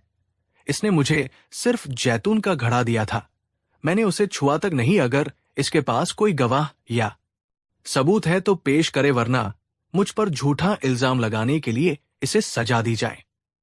मामला बहुत पेचीदा था क्योंकि अली ख्वाजा के पास कोई गवाह नहीं था। उसने ये बात किसी को बताई ही नहीं थी और घड़े की सील भी वैसी ही थी जैसी उसने छोड़ी थी। कानूनन काजी निर्दोष लग रहा था, लेकिन बादशाह अकबर को अली ख्वाजा के आंसुओं में सच्चाई दिख रही थी और काजी की बातों में अतिआत्म विश्वास। अकबर ने बीरबल की तरफ देखा और कहा कि बीरबल, अब ये मामला तुम्हारे हवाले है। दूध का दूध और पानी का पानी करो, हमें सच जानना है। बीरबल ने सिर झुकाकर मामला अपने हाथ में लिया। बीरबल ने काजी और अली ख्वाजा दोनों से कहा कि मुझे जांच के लिए 1 दिन का वक्त चाहिए। आप दोनों कल दरबार में आइएगा और अली ख्वाजा, तुम वो घड़ा कल साथ लेकर आना। बीरबल दरबार से निकलकर अपने घर गए और गहरी सोच में डूब गए। समस्या ये थी कि सबूत कोई नहीं था। अगर काजी को सजा दी जाती तो जनता भड़क सकती थी, क्योंकि काजी की छवि बहुत साफ थी। बीरबल को ऐसा सबूत चाहिए था जो काजी के झूठ को चीरकर रख दे। बीरबल ने अपने जासूसों से पता लगवाया कि अली ख्वाजा कितने साल पहले हज पर गया था। पता चला कि वो 5 साल पहले गया था। बीरबल की आंखों में चमक आ गई। उन्हें एक सुराग मिल चुका था। अगली सुबह दरबार लगा। बीरबल ने अली ख्वाजा से वो घड़ा मंगवाया। घड़ा दरबार के बीचों बीच रखा गया। बीरबल ने काजी से पूछा कि काजी साहब, क्या आप अब भी अपनी बात पर कायम हैं कि आपने इस घड़े को नहीं खोला? काजी ने तनी हुई गर्दन के साथ कहा, जी बीरबल, मैं अपनी बात पर कायम हूं। मैं अल्लाह का खौफ रखने वाला इंसान हूं। बीरबल ने मुस्कुराते हुए कहा, ठीक है, अभी पता चल जाएगा। बीरबल ने दरबार के सिपाहियों को आदेश दिया कि शहर के सबसे तजुर्बेकार जैतून के व्यापारियों को बुलाया जाए जो जैतून की परख रखते हों। थोड़ी देर में 2 बूढ़े व्यापारी दरबार में हाजिर हुए। उन्होंने जिंदगी भर जैतून का ही व्यापार किया था। बीरबल ने उन व्यापारियों से कहा कि इस घड़े का ढक्कन खोलिए और इसमें रखे जैतून को चख कर बताइए कि ये कितने पुराने हैं। व्यापारियों ने घड़ा खोला, उसमें से कुछ जैतून निकाले, उन्हें सूंघा दबाकर देखा और फिर चखा। वे दोनों व्यापारी आपस में कुछ फुसफुसाए और फिर बीरबल की तरफ मुड़कर बोले कि हुजूर, ये जैतून तो एकदम ताजे हैं। बहुत हुआ तो ये फसल 3 या 4 महीने पुरानी है। इनका स्वाद और इनका कड़कपन बता रहा है कि ये इसी साल की पैदावार है। बीरबल ने जोर से पूछा, क्या आप यकीन के साथ कह सकते हैं? व्यापारी बोले, जी हुजूर, 100%। अगर जैतून 2-3 साल पुराने होते तो वे अब तक गल चुके होते, उनका रंग काला पड़ गया होता और वे सिकुड़ जाते, लेकिन ये तो बिल्कुल ताजे और हरे हैं। पूरे दरबार में सन्नाटा छा गया। बीरबल ने अब काजी की तरफ देखा और कड़क आवाज में पूछा, काजी साहब, अली ख्वाजा तो 5 साल पहले हज पर गए थे। अगर ये घड़ा 5 साल से बंद था तो इसके अंदर 3 महीने पुराने ताजे जैतून कहां से आए? क्या आपके तहखाने में कोई जादू है जो जैतून को 5 साल तक ताजा रखता है, या फिर आपने पुराना जैतून निकालकर उसमें नया भरा था? जवाब दीजिए। काजी का चेहरा सफेद पड़ गया। उसके माथे पर पसीने की बूंदें छलक आई। उसकी जुबान तालू से चिपक गई। वो कोई जवाब नहीं दे पाया क्योंकि जैतून की गवाही ने उसका झूठ पकड़ लिया था। उसका मौन ही उसका अपराध स्वीकार था। बादशाह अकबर गुस्से से आग बुला हो उठे। उन्होंने काजी को फटकारते हुए कहा कि लानत है तुम पर, तुमने न सिर्फ एक बुजुर्ग का भरोसा तोड़ा बल्कि न्याय के पवित्र पद को भी बदनाम किया। तुम सजा के हकदार हो। काजी थरथर कांपते हुए बादशाह के पैरों में गिर पड़ा और अपनी गलती मान ली। उसने कबूल किया कि लालच में आकर उसने अशर्फियां निकाल ली थी और बाजार से नए जैतून खरीदकर भर दिए थे। अकबर ने काजी को तुरंत पद से हटाने का आदेश दिया। उसे कोड़ों की सजा सुनाई गई और साथ ही हुक्म दिया कि वो अली ख्वाजा की 1000 अशर्फिया तो लौटाए ही, साथ में जुर्माने के तौर पर 500 अशर्फिया और दे। अली ख्वाजा की खुशी का ठिकाना न रहा। उसने बीरबल को दुआएं दी। पूरे दरबार में बीरबल की जय जयकार होने लगी। बीरबल ने न सिर्फ एक गरीब की जमापूंजी वापस दिलवाई थी, बल्कि ये भी साबित कर दिया था कि अपराधी चाहे कितना भी शातिर क्यों न हो, सच की कोई न कोई खिड़की खुली रही जाती है। जैतून जो बेजान थे, उन्होंने गवाही देकर दूध का दूध और पानी का पानी कर दिया। तो दोस्तों, इस कहानी से हमें जिंदगी की बहुत बड़ी सीख मिलती है। पहली और सबसे महत्वपूर्ण सीख यह है कि कभी भी किसी के भरोसे का खून नहीं करना चाहिए। विश्वास कांच की तरह होता है, एक बार टूट जाए तो फिर जुड़ता नहीं, और अगर जुड़ भी जाए तो उसमें दरार हमेशा रहती है। काजी ने चंद सिक्कों के लिए अपना ईमान बेच दिया और बदले में अपनी जिंदगी भर की इज्जत गंवा दी। दूसरी सीख ये है कि लालच बुरी बला है। काजी के पास सब कुछ था, इज्जत थी, दौलत थी, लेकिन और पाने की चाहत ने उसे कहीं का नहीं छोड़ा। इंसान को जो मिला है उसमें खुश रहना चाहिए, क्योंकि हराम की कमाई कभी फलीभूत नहीं होती, वो एक ना एक दिन आपको ले डूबती है।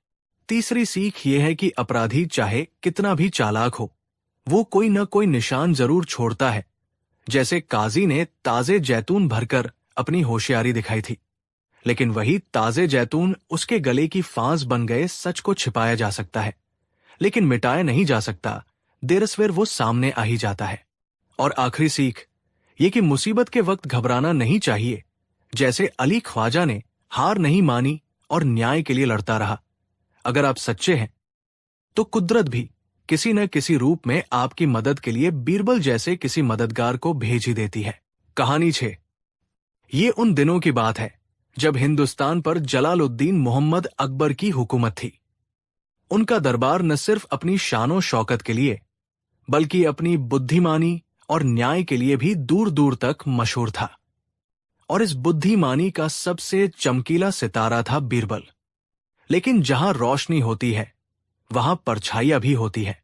अकबर के दरबार में कई ऐसे मंत्री और दरबारी थे जो बीरबल की बढ़ती शोहरत और बादशाह के साथ उनकी करीबी से जलते थे।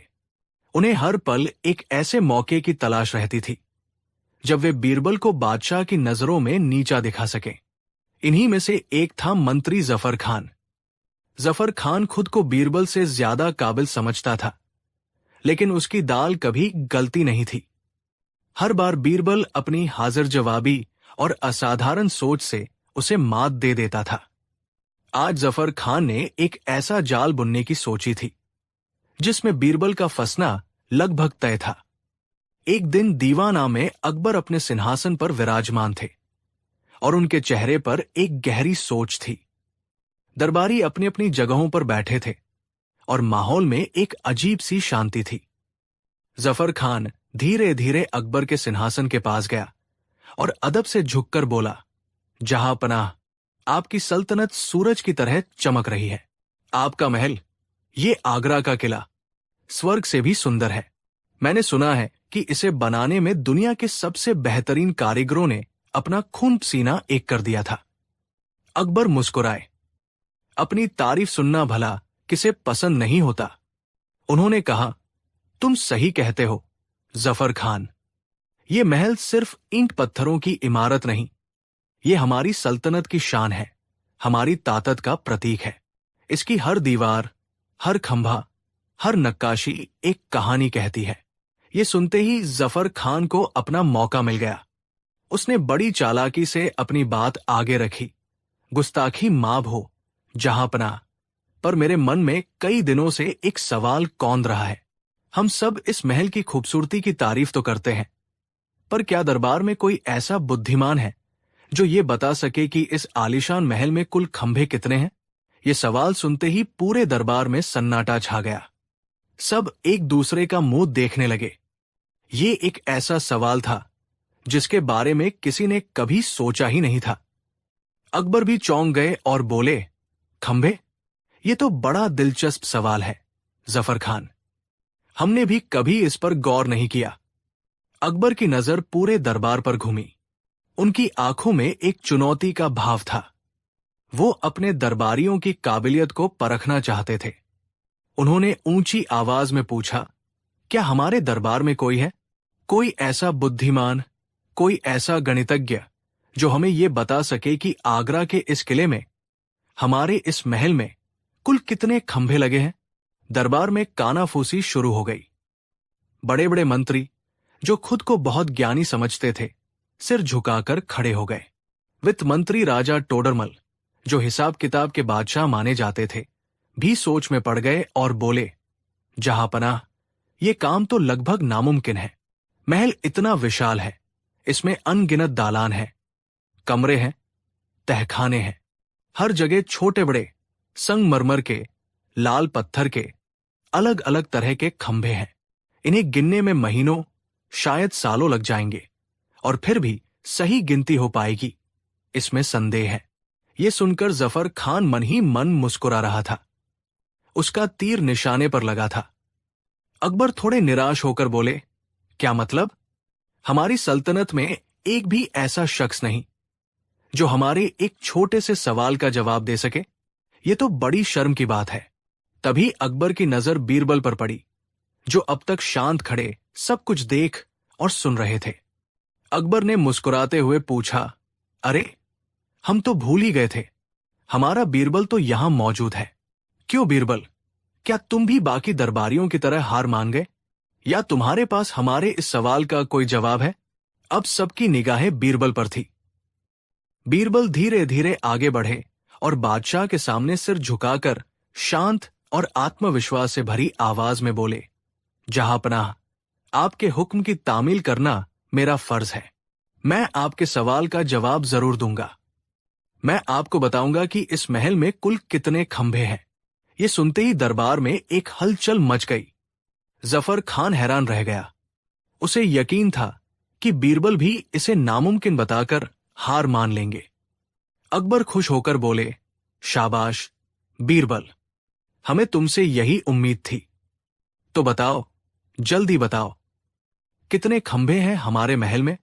बीरबल ने जवाब दिया, जहांपनाह, ये गिनती कोई हवा में नहीं की जा सकती। ये एक बहुत बड़ा और पेचीदा काम है। मुझे इसके लिए थोड़ा समय चाहिए होगा।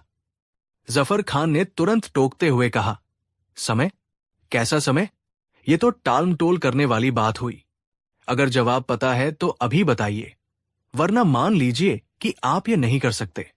बीरबल जफर खान की तरफ देखकर मुस्कुराए और बोले, मंत्री जी, सब्र का फल मीठा होता है। जहांपनाह, मुझे बस एक हफ्ते का समय चाहिए। मैं इस एक हफ्ते में महल के हर कोने में जाकर हर एक खंभे की गिनती करूंगा और अगले जुम्मे को इसी दरबार में आपको सटीक संख्या बताऊंगा। अकबर ने कहा, ठीक है बीरबल, हम तुम्हें एक हफ्ते का समय देते हैं, लेकिन याद रखना, अगर तुम्हारी गिनती गलत निकली या तुम जवाब नहीं दे पाए तो तुम्हें सजा भुगतनी पड़ेगी। बीरबल ने सिर झुकाकर कहा, मुझे आपकी शर्त मंजूर है जहांपनाह। एक हफ्ता बीतने लगा, लेकिन बीरबल ने किया कुछ ऐसा जिसकी किसी को उम्मीद नहीं थी। पहले 2 दिन, फिर 3 दिन, फिर 5 दिन बीत गए। बीरबल ने एक भी खंभा नहीं गिना। वो अपने घर पर आराम करते, किताबें पढ़ते और बागीचे में टहलते रहे, जैसे उन्हें कोई फिक्र ही न हो। ये देखकर जफर खान की खुशी का ठिकाना नहीं रहा। उसे लगा कि बीरबल ने हार मान ली है। वो अकबर के पास पहुंचा और बोला, जहांपनाह, देखिए, आपका चहेता बीरबल आपको धोखा दे रहा है। उसने खंभे गिनने के नाम पर एक हफ्ते की छुट्टी ले ली है और घर पर आराम फरमा रहा है। अकबर को भी थोड़ी चिंता हुई। पूरा हफ्ता बीत गया और दरबार का दिन आ गया। आज दरबार खचाखच भरा हुआ था। हर कोई ये देखने आया था कि बीरबल क्या जवाब देते हैं। जफर खान के चेहरे पर जीत की मुस्कान थी। अकबर के चेहरे पर तनाव था। बीरबल हमेशा की तरह शांत भाव से दरबार में दाखिल हुए। अकबर ने कड़क आवाज में पूछा, बीरबल, तुम्हारा दिया हुआ समय आज पूरा हो गया है। बताओ, हमारे महल में कुल कितने खंभे हैं? और याद रहे, जवाब बिल्कुल सटीक होना चाहिए। पूरे दरबार में खामोशी छा गई। बीरबल ने अपनी जेब से एक कागज का टुकड़ा निकाला और उसे बड़े ही नाटकीय अंदाज में खोला। उन्होंने ऊंची और साफ आवाज में कहा, जहांपनाह और दरबार में मौजूद सभी सम्मानीय सदस्य, आपकी उत्सुकता अब समाप्त होती है। मैंने पूरे 1 हफ्ते तक इस महल के चप्पे चप्पे को छाना है और पूरी गिनती करने के बाद मैं इस नतीजे पर पहुंचा हूं कि इस महल में न एक कम न एक ज्यादा, कुल मिलाकर 2,70,582 खंभे हैं। ये संख्या सुनते ही दरबार में एक गूंज उठी। जफर खान जोर से हंस पड़ा। हाँ, क्या मजाक है। 2,70,582, ये तो कोई भी मनगढ़ंत संख्या हो सकती है। जहांपनाह, इसका क्या सबूत है कि ये गिनती सही है? अकबर ने कहा, बीरबल, जफर खान सही कह रहे हैं। हम कैसे मान ले कि तुम्हारी गिनती बिल्कुल सही है? अब आया कहानी का वो पल जिसका सबको इंतजार था। बीरबल की वो चाल जो इतिहास में दर्ज हो गई। बीरबल जफर खान की तरफ घूमे और मुस्कुराकर बोले, जहांपनाह, मैं तो खुद चाहता हूं कि मेरी गिनती की दोबारा जांच हो, लेकिन इसकी एक छोटी सी शर्त है। कैसी शर्त? अकबर ने पूछा। बीरबल ने कहा, जहांपनाह, शर्त यह है कि अगर कोई मेरी गिनती को चुनौती देना चाहता है तो उसे खुद सारे खंभे दोबारा गिनने होंगे। अगर मेरी बताई संख्या में और उसकी गिनती में एक भी खंभे का फर्क निकला, मतलब अगर मेरी गिनती गलत साबित हुई, तो मैं अपनी गर्दन कटवाने को तैयार हूं। लेकिन अगर दोबारा गिनती करने पर मेरी बताई संख्या ही सही निकली, तो मेरी गिनती पर शक करने वाले शख्स को शाही खजाने में 1 लाख सोने की मोहरें जमा करवानी होंगी, क्योंकि उसने मेरा और पूरे दरबार का कीमती समय बर्बाद किया। ये सुनते ही जफर खान के चेहरे का रंग उड़ गया। उसके माथे पर पसीना आ गया। उसे समझ आ गया था कि वो बीरबल के बुने जाल में बुरी तरह फंस चुका है। बीरबल ने एक ऐसी चाल चली थी जिसका किसी के पास कोई तोड़ नहीं था।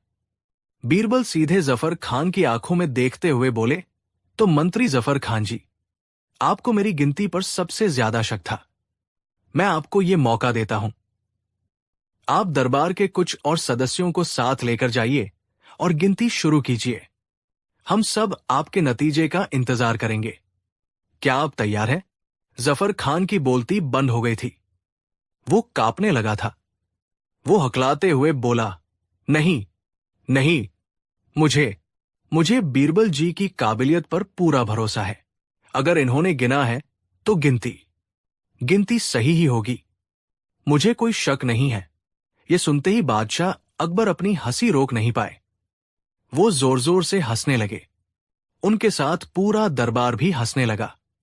जफर खान का चेहरा शर्म से लाल हो चुका था। अकबर ने हंसते हुए कहा, वाह बीरबल, वाह, मान गए तुम्हारी बुद्धि को। तुमने न सिर्फ हमारे सवाल का जवाब दिया, बल्कि सवाल पूछने वाले को ही ऐसा जवाब दिया कि उसकी बोलती बंद हो गई। तुमने साबित कर दिया कि समस्याओं को सुलझाने के लिए सिर्फ मेहनत ही नहीं, दिमाग की भी जरूरत होती है। अकबर ने अपने गले से कीमती मोतियों की माला उतारकर बीरबल को पहना दी। ये कहानी हमें सिखाती है कि जीवन में कई बार हमारे सामने ऐसी चुनौतियां आती हैं जिनका सीधा जवाब देना नामुमकिन होता है। ऐसे समय में हमें समस्या की जड़ को समझना होता है। बीरबल जानते थे कि बादशाह को खंभों की सही संख्या से कोई मतलब नहीं था। वो तो बस अपने दरबारियों की बुद्धि परखना चाहते थे। उन्होंने एक ऐसा जवाब दिया जिसे कोई चुनौती नहीं दे सकता था, और साबित कर दिया कि बुद्धि बल से कहीं ज्यादा बड़ी होती है। कहानी 7। बात उन दिनों की है जब आगरा शहर अपनी खुशहाली के लिए जाना जाता था। लेकिन उसी शहर की एक तंग गली में एक ऐसा आदमी रहता था जिससे हर कोई डरता था। वो कोई डाकू नहीं था, नहीं कोई हत्यारा। उसका नाम था गंगू। गंगू एक साधारण सा झाड़ू लगाने वाला सेवक था। लेकिन पूरे आगरा में ये अफवाह फैली हुई थी कि गंगू दुनिया का सबसे बड़ा मनहूस आदमी है। लोगों का मानना था कि अगर सुबह सुबह किसी ने गंगू का चेहरा देख लिया तो उस दिन उसे खाना नसीब नहीं होता, या तो उसका कोई एक्सीडेंट हो जाता है या कोई बुरी खबर मिलती है। बाजार में गंगू जिधर से निकलता, लोग अपनी दुकानें बंद कर लेते, औरतें अपने बच्चों की आंखें बंद कर देती। बेचारा गंगू सर झुकाकर दुनिया की नफरत सहता हुआ जी रहा था। ये बात उड़ते उड़ते बादशाह अकबर के कानों तक भी जा पहुंची। अकबर एक न्यायप्रिय राजा थे, लेकिन वे इंसान भी थे और उस जमाने में वहम और अंधविश्वास का बोलबाला था। एक दिन दरबार में चर्चा छिड़ी। दरबारी ने कहा कि जहांपनाह, आपने उस गंगू के बारे में सुना? गजब की मनहूसियत है उसके चेहरे पर। कल मेरे पड़ोसी ने उसे देख लिया था। शाम को उसकी भैंस चोरी हो गई। मुल्ला दो प्याजा ने कहा कि अरे भैंस छोड़िए, मैंने सुना है वजीर साहब ने उसे देखा था तो सीढ़ियों से गिरते गिरते बचे। अकबर ने हैरानी से पूछा कि क्या वाकई, क्या किसी इंसान का चेहरा इतना अशुभ हो सकता है कि उसे देखने भर से दिन खराब हो जाए? हमें तो ये सब कोरा वहम लगता है। दरबारी ने कहा कि नहीं हुजूर, ये आजमाया हुआ सच है। पूरा आगरा उससे डरता है। अकबर ने जिज्ञासा और अहंकार में कहा कि अगर ऐसा है तो हम खुद इसकी परीक्षा लेंगे। हम देखना चाहते हैं कि क्या वाकई गंगू मनहूस है या ये प्रजा का सिर्फ एक डर है। सिपाहियों, जाओ और उस गंगू को हमारे महल में लेकर आओ। बेचारा गंगू थरथर कांप रहा था। उसे लगा कि उसने कोई अपराध कर दिया है। उसे लाकर शाही मेहमान खाने के पास एक छोटे से कमरे में ठहराया गया। अकबर ने आदेश दिया कि इसे आज रात यही रखो। कल सुबह उठते ही हम सबसे पहले इसी का चेहरा देखेंगे, फिर देखते हैं कि हमारा दिन कैसा जाता है। रात गुजरी। सूरज की पहली किरण के साथ बादशाह अकबर की आंख खुली। वे अपने बिस्तर से उठे और सीधे उस कमरे की तरफ गए जहां गंगू को रखा गया था। गंगू हाथ जोड़कर खड़ा था। अकबर ने कहा कि सिर उठाओ। गंगू गंगू कांपते हुए बोला, हुजूर। अकबर ने कहा कि हमने तुम हारा चेहरा देख लिया है, अब तुम जा सकते हो। देखते हैं आज हमारे साथ क्या होता है। अकबर ने गंगू का चेहरा देखा और अपने दिनचर्या के लिए आगे बढ़ गए। शुरुआत में सब कुछ सामान्य लगा। अकबर ने सोचा कि लोग बेवकूफ है, बेकार में उस गरीब को बदनाम कर रखा है। लेकिन कहानी में असली मोड़ अब आने वाला था। अकबर गंगू के कमरे से निकलकर वापस अपने कक्ष में जा रहे थे। उनका ध्यान कहीं और था। अचानक अकबर का पैर संगमरमर की चौखट से बुरी तरह टकराया। अंगूठे में तेज दर्द हुआ। खून तो नहीं निकला, लेकिन दर्द इतना था कि बादशाह वही बैठ गए। अकबर दर्द में बोले, उफ, आज तक कभी इस चौखट से नहीं टकराए। क्या ये गंगू का असर है? नहीं नहीं, ये बस एक संयोग होगा। वैद्य ने आकर मरहम लगाया। दर्द थोड़ा कम हुआ तो बादशाह को जोरों की भूख लगी। वे भोजन कक्ष में गए। शाही दस्तरख्वान पर तरह तरह के पकवान सजे थे। फलों का रस, मेवे, पराठे, खुशबू से पूरा कमरा महक रहा था। अकबर ने जैसे ही फलों के रस का प्याला होठों तक ले जाना चाहा, भिनभिनाती हुई एक बड़ी सी मक्खी सीधे प्याले में जा गिरी। अकबर झुंझलाकर बोले, हटाओ, इसे दूसरा प्याला लाओ। सेवक बोला, माफी हुजूर, अभी लाता हूं। इससे पहले कि सेवक दूसरा प्याला लाता, एक पहरेदार दौड़ता हुआ आया। पहरेदार ने कहा कि गजब हो गया जहांपनाह, रानी साहिबा की तबीयत अचानक बिगड़ गई है। वे आपको याद कर रही है। अकबर ने कहा कि क्या अभी तो हम उनसे मिलकर आए थे। अकबर को नाश्ता छोड़ना पड़ा। वे भूखे पेट ही रनिवास की ओर भागे। रानी साहिबा को बस मामूली चक्कर आया था, लेकिन वैद्य ने कहा कि बादशाह को अभी यही रुकना होगा। इस चक्कर में दोपहर हो गई। अकबर के पेट में चूहे दौड़ रहे थे। दोपहर को बादशाह दरबार में जाने के लिए तैयार हुए। उन्हें लगा अब तो खाना मिलेगा, लेकिन जैसे ही वे रसोई की ओर मुड़े, खबर आई कि रसोई घर में आग लग गई है। हालांकि आग छोटी थी, लेकिन धुएं की वजह से सारा खाना बर्बाद हो चुका था। बादशाह का गुस्सा अब 7वें आसमान पर था। सुबह से एक दाना पेट में नहीं गया था। अंगूठे का दर्द अलग सता रहा था। अकबर गुस्से में चिल्लाते हुए बोले, ये क्या हो रहा है? आज सुबह से एक पल का चैन नहीं, न खाना मिला न सुकून। पैर टूटा सो अलग शाम ढल चुकी थी। अकबर जो दुनिया के सबसे ताकतवर बादशाह थे, आज भूख और थकान से बेहाल थे। उनके दिमाग में सिर्फ एक ही ख्याल गूंज रहा था, गंगू। अकबर ने कहा कि सिपाहियों, उस मनहूस गंगू को अभी मेरे सामने पेश करो। गंगू को घसीटते हुए लाया गया। अकबर ने कहा कि तुम वाकई मनहूस हो। लोग सच कहते थे। आज सुबह मैंने तुम्हारा चेहरा देखा और नतीजा देखो, मेरे पैर में चोट लगी, मेरी बेगम बीमार हुई, शाही रसोई में आग लग गई और मुझे हिंदुस्तान के बादशाह को पूरे दिन भूखा रहना पड़ा। गंगू रोते हुए बोला, दुहाई हो सरकार, मैं बेकसूर हूं। ये सब तो संयोग है। अकबर ने कहा, खामोश, ये संयोग नहीं, तुम्हारी मनहूसियत है। अगर तुम जिंदा रहे तो जाने कितनों का दिन खराब करोगे। तुम समाज के लिए खतरा हो। मैं जलालुद्दीन मोहम्मद अकबर तुम्हें मौत की सजा सुनाता हूं। कल सुबह तुम्हें सरेआम फांसी दी जाएगी, ताकि कोई और तुम्हारी परछाई से भी न गुजरे। दरबार सन्न रह गया। गंगू के पैरों तले जमीन खिसक गई। वो चीखता रहा, गिड़गिड़ाता रहा, लेकिन भूखे और चिढ़े हुए बादशाह ने एक न सुनी। उसे काल कोठारी में डाल दिया गया। ये खबर जंगल की आग की तरह पूरे शहर में फैल गई कि बादशाह ने मनहूस को फांसी की सजा दी। जब बीरबल को यह पता चला तो उन्हें बहुत दुख हुआ। वे समझ गए कि बादशाह अंधविश्वास और भूख के कारण अपना विवेक खो बैठे हैं। एक निर्दोष की जान बचाना बीरबल का धर्म था। बीरबल तुरंत काल कोठरी में गए। वहां गंगू जमीन पर पड़ा रो रहा था। बीरबल ने कहा, गंगू चुप हो जाओ। गंगू बोला, बीरबल जी, मुझे बचा लीजिए, मैंने कुछ नहीं किया। क्या बदसूरत होना या गरीब होना गुनाह है? बीरबल ने कहा, हिम्मत मत हारो गंगू, मैं तुम्हें बचा लूंगा, बस जैसा मैं कहूं कल सुबह वैसा ही करना। तुम्हें बादशाह के सामने एक सवाल पूछना होगा। बीरबल गंगू के कान में कुछ फुसफुसाए। अगली सुबह फांसी के मैदान में भारी भीड़ जमा थी। लोग उस मनहूस का अंत देखने आए थे। अकबर भी वहां मौजूद थे। उनका गुस्सा अब थोड़ा शांत था, लेकिन शाही आदेश बदला नहीं जा सकता था।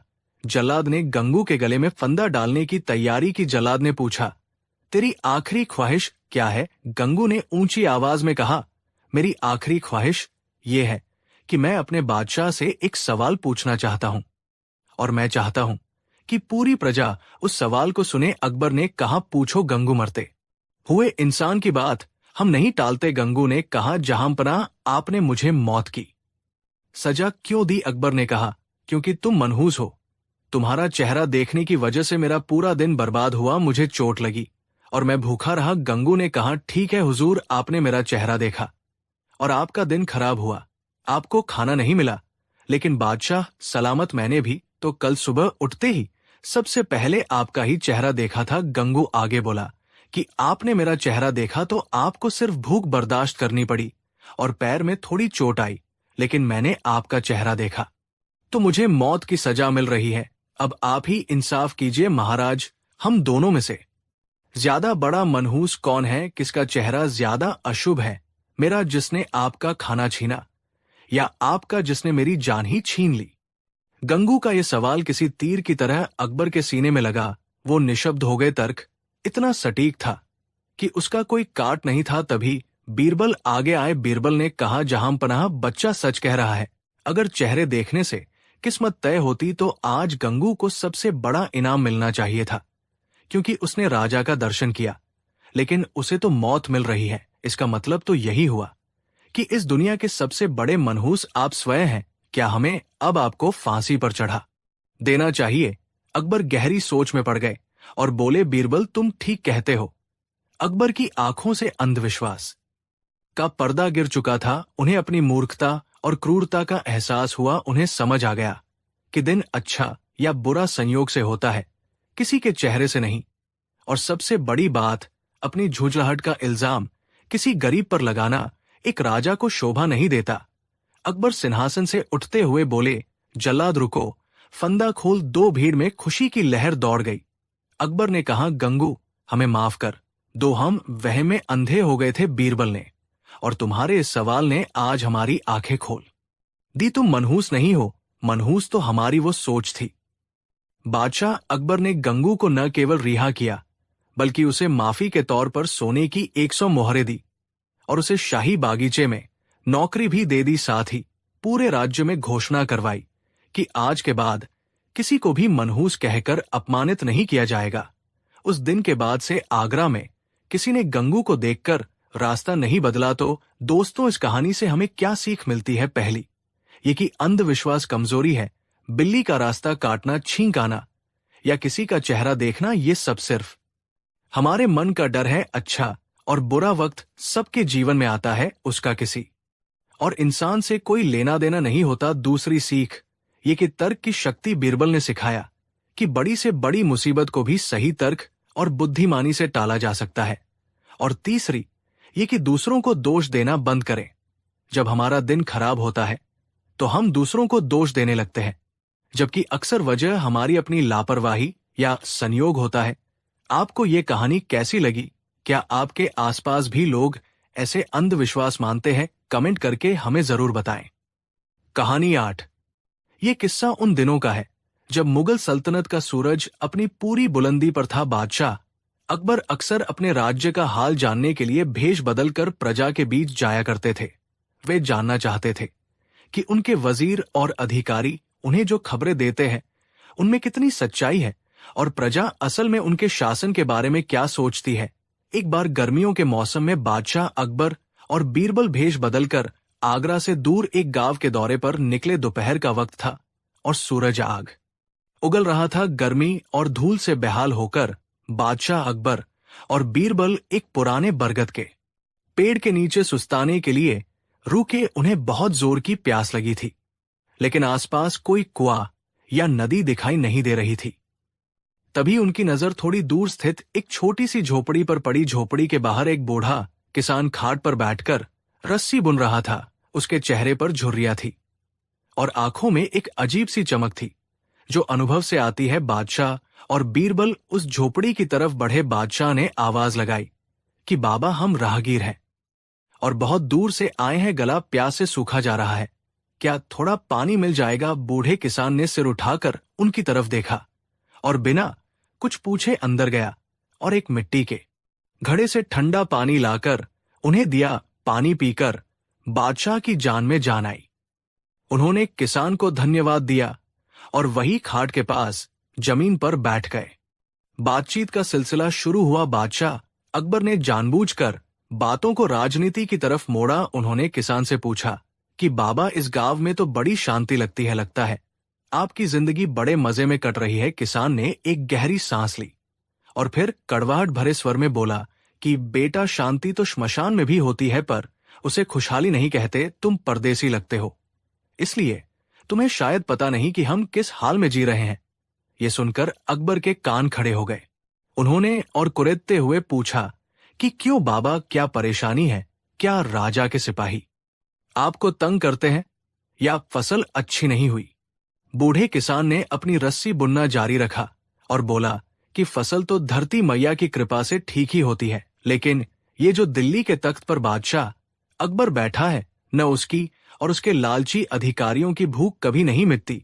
हम दिन भर खून पसीना एक करके अनाज उगाते हैं और शाम होते होते उसका बड़ा हिस्सा लगान के रूप में छीन लिया जाता है। सुना है बादशाह अकबर खुद को गरीबों का मसीहा कहता है, लेकिन उसे क्या पता कि उसके राज में गरीबों के मुंह से निवाला छीना जा रहा है। उसके अधिकारी भ्रष्ट है और वो अपने महल में ऐशो आराम में डूबा हुआ है। उसे हमारी सुध लेने की फुर्सत कहाँ है? ये सुनकर बादशाह अकबर का चेहरा गुस्से से लाल हो गया। अपनी ही प्रजा के मुंह से अपनी ऐसी बुराई उन्होंने कभी नहीं सुनी थी। दरबार में तो सब उनकी तारीफों के पुल बांधते थे। वे जहां पनाह और जिल्लेलाही सुनने के आदी थे। अकबर का अहंकार जाग उठा, लेकिन उन्होंने खुद पर काबू पाया और सोचा कि शायद ये बूढ़ा अज्ञानी है, इसे समझाना चाहिए। अकबर ने अपनी आवाज थोड़ी सख्त करते हुए कहा कि लेकिन बाबा, हमने तो सुना है कि बादशाह अकबर ने कई कर माफ कर दिए हैं और वो न्यायप्रिय है, शायद आपको गलतफहमी हुई है। किसान ने तपाक से जवाब दिया कि गलतफहमी कैसी गलतफहमी? बेटा, जिसका पेट खाली होता है उसे कोई गलतफहमी नहीं होती। न्यायप्रिय राजा वो होता है जिसके राज में कोई भूखा न सोए। यहां तो वजीर के कुत्ते भी दूध पीते हैं और हमारे बच्चे छाछ को तरसते हैं। अगर बादशाह को असलियत पता नहीं है तो ये उसका सबसे बड़ा गुनाह है। राजा का काम सिर्फ तख्त पर बैठना नहीं होता, अपनी प्रजा का दर्द समझना भी होता है। अगर वो अंधा बना बैठा है तो धिक्कार है ऐसे राजा पर, और धिक्कार है ऐसी सल्तनत पर। अब अकबर से बर्दाश्त नहीं हुआ, उनके सब्र का बांध टूट गया। एक मामूली किसान की ये मजाल कि वो शहंशाह हिंद को धिक्कारे। अकबर ने गुस्से में झटके से अपनी पगड़ी उतारी और अपना असली शाही लिबास दिखाया, जो उन्होंने ऊपर से ढके हुए साधारण कपड़ों के नीचे पहना था। उन्होंने गरजते हुए कहा कि ऐ बदजुबान बूढ़े, अपनी आंखें खोल और देख, तू किसके सामने खड़ा है। मैं ही हिंदुस्तान का बादशाह जलालुद्दीन मोहम्मद अकबर हूं, और तूने अभी अभी मेरे ही मुंह पर मेरी तौहीन की है। ये राजद्रोह है और इसकी सजा सिर्फ मौत है। किसान एक पल के लिए चौंक गया। उसने गौर से अकबर को देखा, लेकिन हैरानी की बात यह थी कि उसके चेहरे पर डर का नामोनिशान नहीं था। जहां अच्छे अच्छे शूरवीर बादशाह का गुस्सा देखकर कांपने लगते थे, वही ये बूढ़ा किसान अपनी जगह से हिला तक नहीं। उसने बड़े ही शांत भाव से कहा कि तो आप ही बादशाह अकबर हैं। अच्छा हुआ जो आप खुद यहां आ गए। कम से कम मेरे मरने से पहले मेरे दिल की बात तो उस इंसान तक पहुंच गई जिसके लिए मैंने ये सब कहा था। अब आप चाहे मुझे मार दे या छोड़ दे, मैंने जो कहा वो सच है, और मैं अपने सच से पीछे नहीं हटूंगा। अकबर का गुस्सा और भड़क गया। उन्हें लगा कि ये किसान जानबूझकर उनका अपमान कर रहा है। उन्होंने बीरबल की तरफ देखा और हुक्म दिया कि बीरबल, इस उद्दंड बूढ़े को अभी गिरफ्तार करो। इसे हमारे साथ आगरा ले चलो। कल सुबह भरे दरबार में इसे सच बोलने की सजा दी जाएगी, ताकि पूरी सल्तनत देख सके कि बादशाह की शान में गुस्ताखी करने का अंजाम क्या होता है। बीरबल मन ही मन बहुत दुखी थे। वे जानते थे कि किसान ने जो कुछ भी कहा वो एक पीड़ित प्रजा का दर्द था, कोई अपमान नहीं। लेकिन उस वक्त बादशाह का गुस्सा 7वें आसमान पर था, इसलिए बीरबल ने चुपचाप आदेश का पालन करना ही उचित समझा। उन्होंने अपने सैनिकों को बुलाया जो थोड़ी दूर पीछे चल रहे थे, और किसान को गिरफ्तार कर लिया गया। अगली सुबह आगरा के किले में दरबार लगा हुआ था। खबर पूरे शहर में फैल चुकी थी कि एक किसान ने बादशाह को बुराबला कहा है और आज उसे सजाए मौत दी जाएगी। दरबार खचाखच भरा था। वजीर और दरबारी इस तमेश को देखने के लिए उत्सुक थे। कई दरबारी जो अकबर की चापलूसी करते थे, वे खुश थे कि किसी ने तो बादशाह का मूड खराब किया। अब बादशाह और सख्त हो जाएंगे, जिससे दरबारियों का रौब और बढ़ेगा। सिपाही बूढ़े किसान को जंजीरों में जकड़कर दरबार के बीचों बीच ले आए। किसान का सिर अभी भी ऊंचा था। अकबर ने सिंहासन से गरजते हुए पूछा कि ए बूढ़े, क्या तुम्हें अपनी गलती का एहसास है? अगर तुम अभी भी माफी मांग लो और स्वीकार कर लो कि तुमने झूठ बोला था, तो शायद हम तुम्हारी सजा कम कर दें। हम तुम्हें मौत की जगह उम्र कैद दे सकते हैं। ये तुम्हारा आखिरी मौका है। पूरा दरबार सन्न रह गया। सबको लगा कि अब ये किसान पैरों पर गिरकर गिड़गिड़ाएगा और जान की भीख मांगेगा, क्योंकि जान सबको प्यारी होती है। लेकिन किसान ने जो जवाब दिया, उसने सबके होश उड़ा दिए। किसान ने निडर होकर कहा कि बादशाह, सलामत माफी वो मांगता है जिसने कोई गुनाह किया हो। मैंने तो सिर्फ अपना और अपने गांव का हाल बयान किया था। अगर सच बोलना गुनाह है तो मुझे ये गुनाह कबूल है, और रही बात झूठ बोलने की, तो जान बचाने के लिए झूठ बोलने से बेहतर मैं सच बोलकर मरना पसंद करूंगा। क्योंकि अगर मैंने आज झूठ बोल दिया कि आपका राज बहुत अच्छा है, तो मेरी आने वाली पीढ़ियां भी इसी भूख और गरीबी में मरेंगी। कम से कम मेरी मौत से शायद आपकी नींद खुले और आप देखें कि आपके राज में गरीबों का क्या हाल है। किसान की ये बात बादशाह के अहंकार पर एक और चोट थी। अकबर ने गुस्से में कहा कि बहुत हो गया इसका दुस्साहस। अब इसे जीने का कोई हक नहीं। जल्लाद को बुलाया जाए, इसे अभी इसी वक्त ले जाकर इसका सिर कलम कर दिया जाए। तभी बीरबल अपनी जगह से उठे और बोले कि जहां पनाह, गुस्ताखी माफ हो, लेकिन सजा देने से पहले क्या मैं इस मुजरिम से एक आखिरी सवाल पूछ सकता हूं? अकबर ने झुंझलाते हुए कहा कि बीरबल, इसका गुनाह साबित हो चुका है। इसने भरे दरबार में भी अपनी धृष्टता दोहराई है। अब सवाल जवाब की क्या गुंजाइश है? बीरबल ने नम्रता से कहा कि महाराज, ये हमारे न्याय के उसूलों का हिस्सा है। मरने वाले को अपनी बात कहने का पूरा मौका मिलना चाहिए। बस एक छोटा सा सवाल। अकबर ने बेमन से सिर हिला दिया। बीरबल किसान के पास गए और उसकी आंखों में देखते हुए पूछा कि बाबा, तुम जानते हो कि तुम्हें सच बोलने की सजा मिल रही है, लेकिन क्या तुम ये बता सकते हो कि तुम बादशाह के बारे में इतना कड़वा सच बोलने की हिम्मत कहां से लाए? क्या तुम्हें अपनी जान का जरा भी डर नहीं लगा? किसान ने मुस्कुराते हुए बीरबल की तरफ देखा और फिर बादशाह की ओर मुखातिब होकर बोला कि दीवान जी, डर तो उसे लगता है जिसके पास खोने के लिए कुछ हो। मेरे पास बचा ही क्या है? मेरे बेटे सीमा पर लड़ते हुए शहीद हो गए, मेरी पत्नी इलाज के अभाव में मर गई और मेरी जमीन लगान चुकाते चुकाते बंजर होने को है। जब इंसान के पास उम्मीद ही न बचे तो डर कैसा? और रही बात हिम्मत की, तो मैंने सोचा कि बादशाह को तो दिन रात मीठा झूठ बोलने वाले बहुत मिलते होंगे जो उनकी झूठी तारीफ करके अपना घर भरते हैं, लेकिन कोई तो ऐसा होना चाहिए जो उन्हें आईना दिखाए, जो उन्हें बताए कि उनके चेहरे पर दाग है, ताकि वे उसे साफ कर सकें। अगर आईना दिखाने की सजा टूटना है तो मुझे मंजूर है, लेकिन याद रखिएगा महाराज, आईना तोड़ने से चेहरे के दाग साफ नहीं होते, दाग तो धोने से ही जाएंगे। किसान के इस जवाब ने दरबार में सन्नाटा खींच दिया। आईना तोड़ने से दाग साफ नहीं होते, ये वाक्य तीर की तरह सीधा अकबर के दिल में जाकर लगा। बीरबल ने मौके की नजाकत को समझते हुए तुरंत बात पकड़ी और अकबर से कहा कि जहांपना, सुना आपने, ये बूढ़ा आदमी आपका दुश्मन नहीं है, बल्कि ये तो आपका सबसे बड़ा शुभ चिंतक है। अकबर ने हैरान होकर बीरबल की तरफ देखा और पूछा कि बीरबल, तुम ये क्या कह रहे हो? इसने हमारी तौहीन की और तुम इसे शुभ चिंतक बता रहे हो। बीरबल ने समझाया कि हुजूर, जरा सोचिए, आपके दरबार में हजारों लोग हैं, लेकिन क्या किसी में इतनी हिम्मत है कि वो आपको आपकी कमियां बता सके? सब सिर्फ वही कहते हैं जो आप सुनना चाहते हैं। वे आपको मीठा जहर दे रहे हैं जिससे आप हकीकत से दूर होते जा रहे हैं। लेकिन इस बूढ़े ने अपनी जान की परवाह न करते हुए आपको कड़वी दवा दी है ताकि आपके राज का स्वास्थ्य सुधर सके। सच कड़वा जरूर होता है महाराज, लेकिन वो इलाज भी करता है। अगर आज आपने इसे मार दिया तो भविष्य में कोई भी इंसान आपके सामने सच बोलने की हिम्मत नहीं करेगा। आप हमेशा झूठ और चापलूसी के अंधेरे में घिरे रहेंगे। ये किसान उस आईने की तरह है जो आपको सच दिखा रहा है। एक बुद्धिमान राजा आईना तोड़ने वाले को सजा नहीं देता, बल्कि आईने में देखकर खुद को संवारता है। बीरबल की बातों ने अकबर के दिमाग पर पड़ा गुस्से का पर्दा हटा दिया। वे गहरी सोच में डूब गए। किसान के शब्द उनके कानों में गूंज रहे थे। आईना तोड़ने से दाग साफ नहीं होते। अकबर ने महसूस किया कि उनका अहंकार उन्हें अंधा बना रहा था। वे एक ऐसे इंसान को मारने जा रहे थे जो निस्वार्थ भाव से उन्हें सच्चाई बता रहा था, जबकि उनके आसपास खड़े कई दरबारी सिर्फ अपने फायदे के लिए उनकी जीहुजूरी करते थे। काफी देर तक दरबार में खामोशी छाई रही।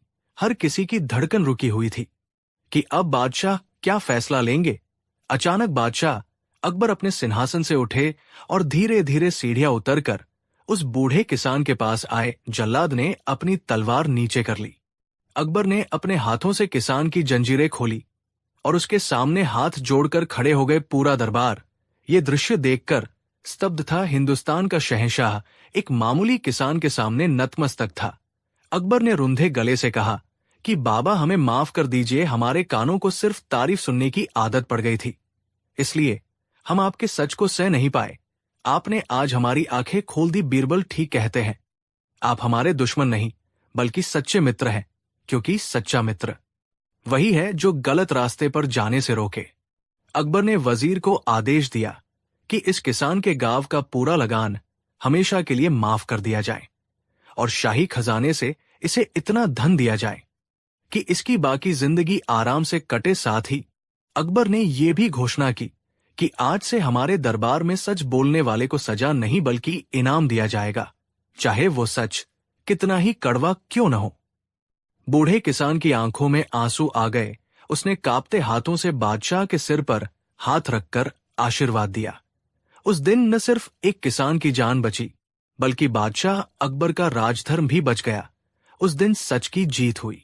तो दोस्तों, इस कहानी से हमें क्या सीख मिलती है? सबसे पहली और बड़ी सीख यह है कि सच बोलने के लिए बहुत हिम्मत चाहिए होती है, लेकिन सच की ताकत दुनिया की किसी भी तलवार से बड़ी होती है।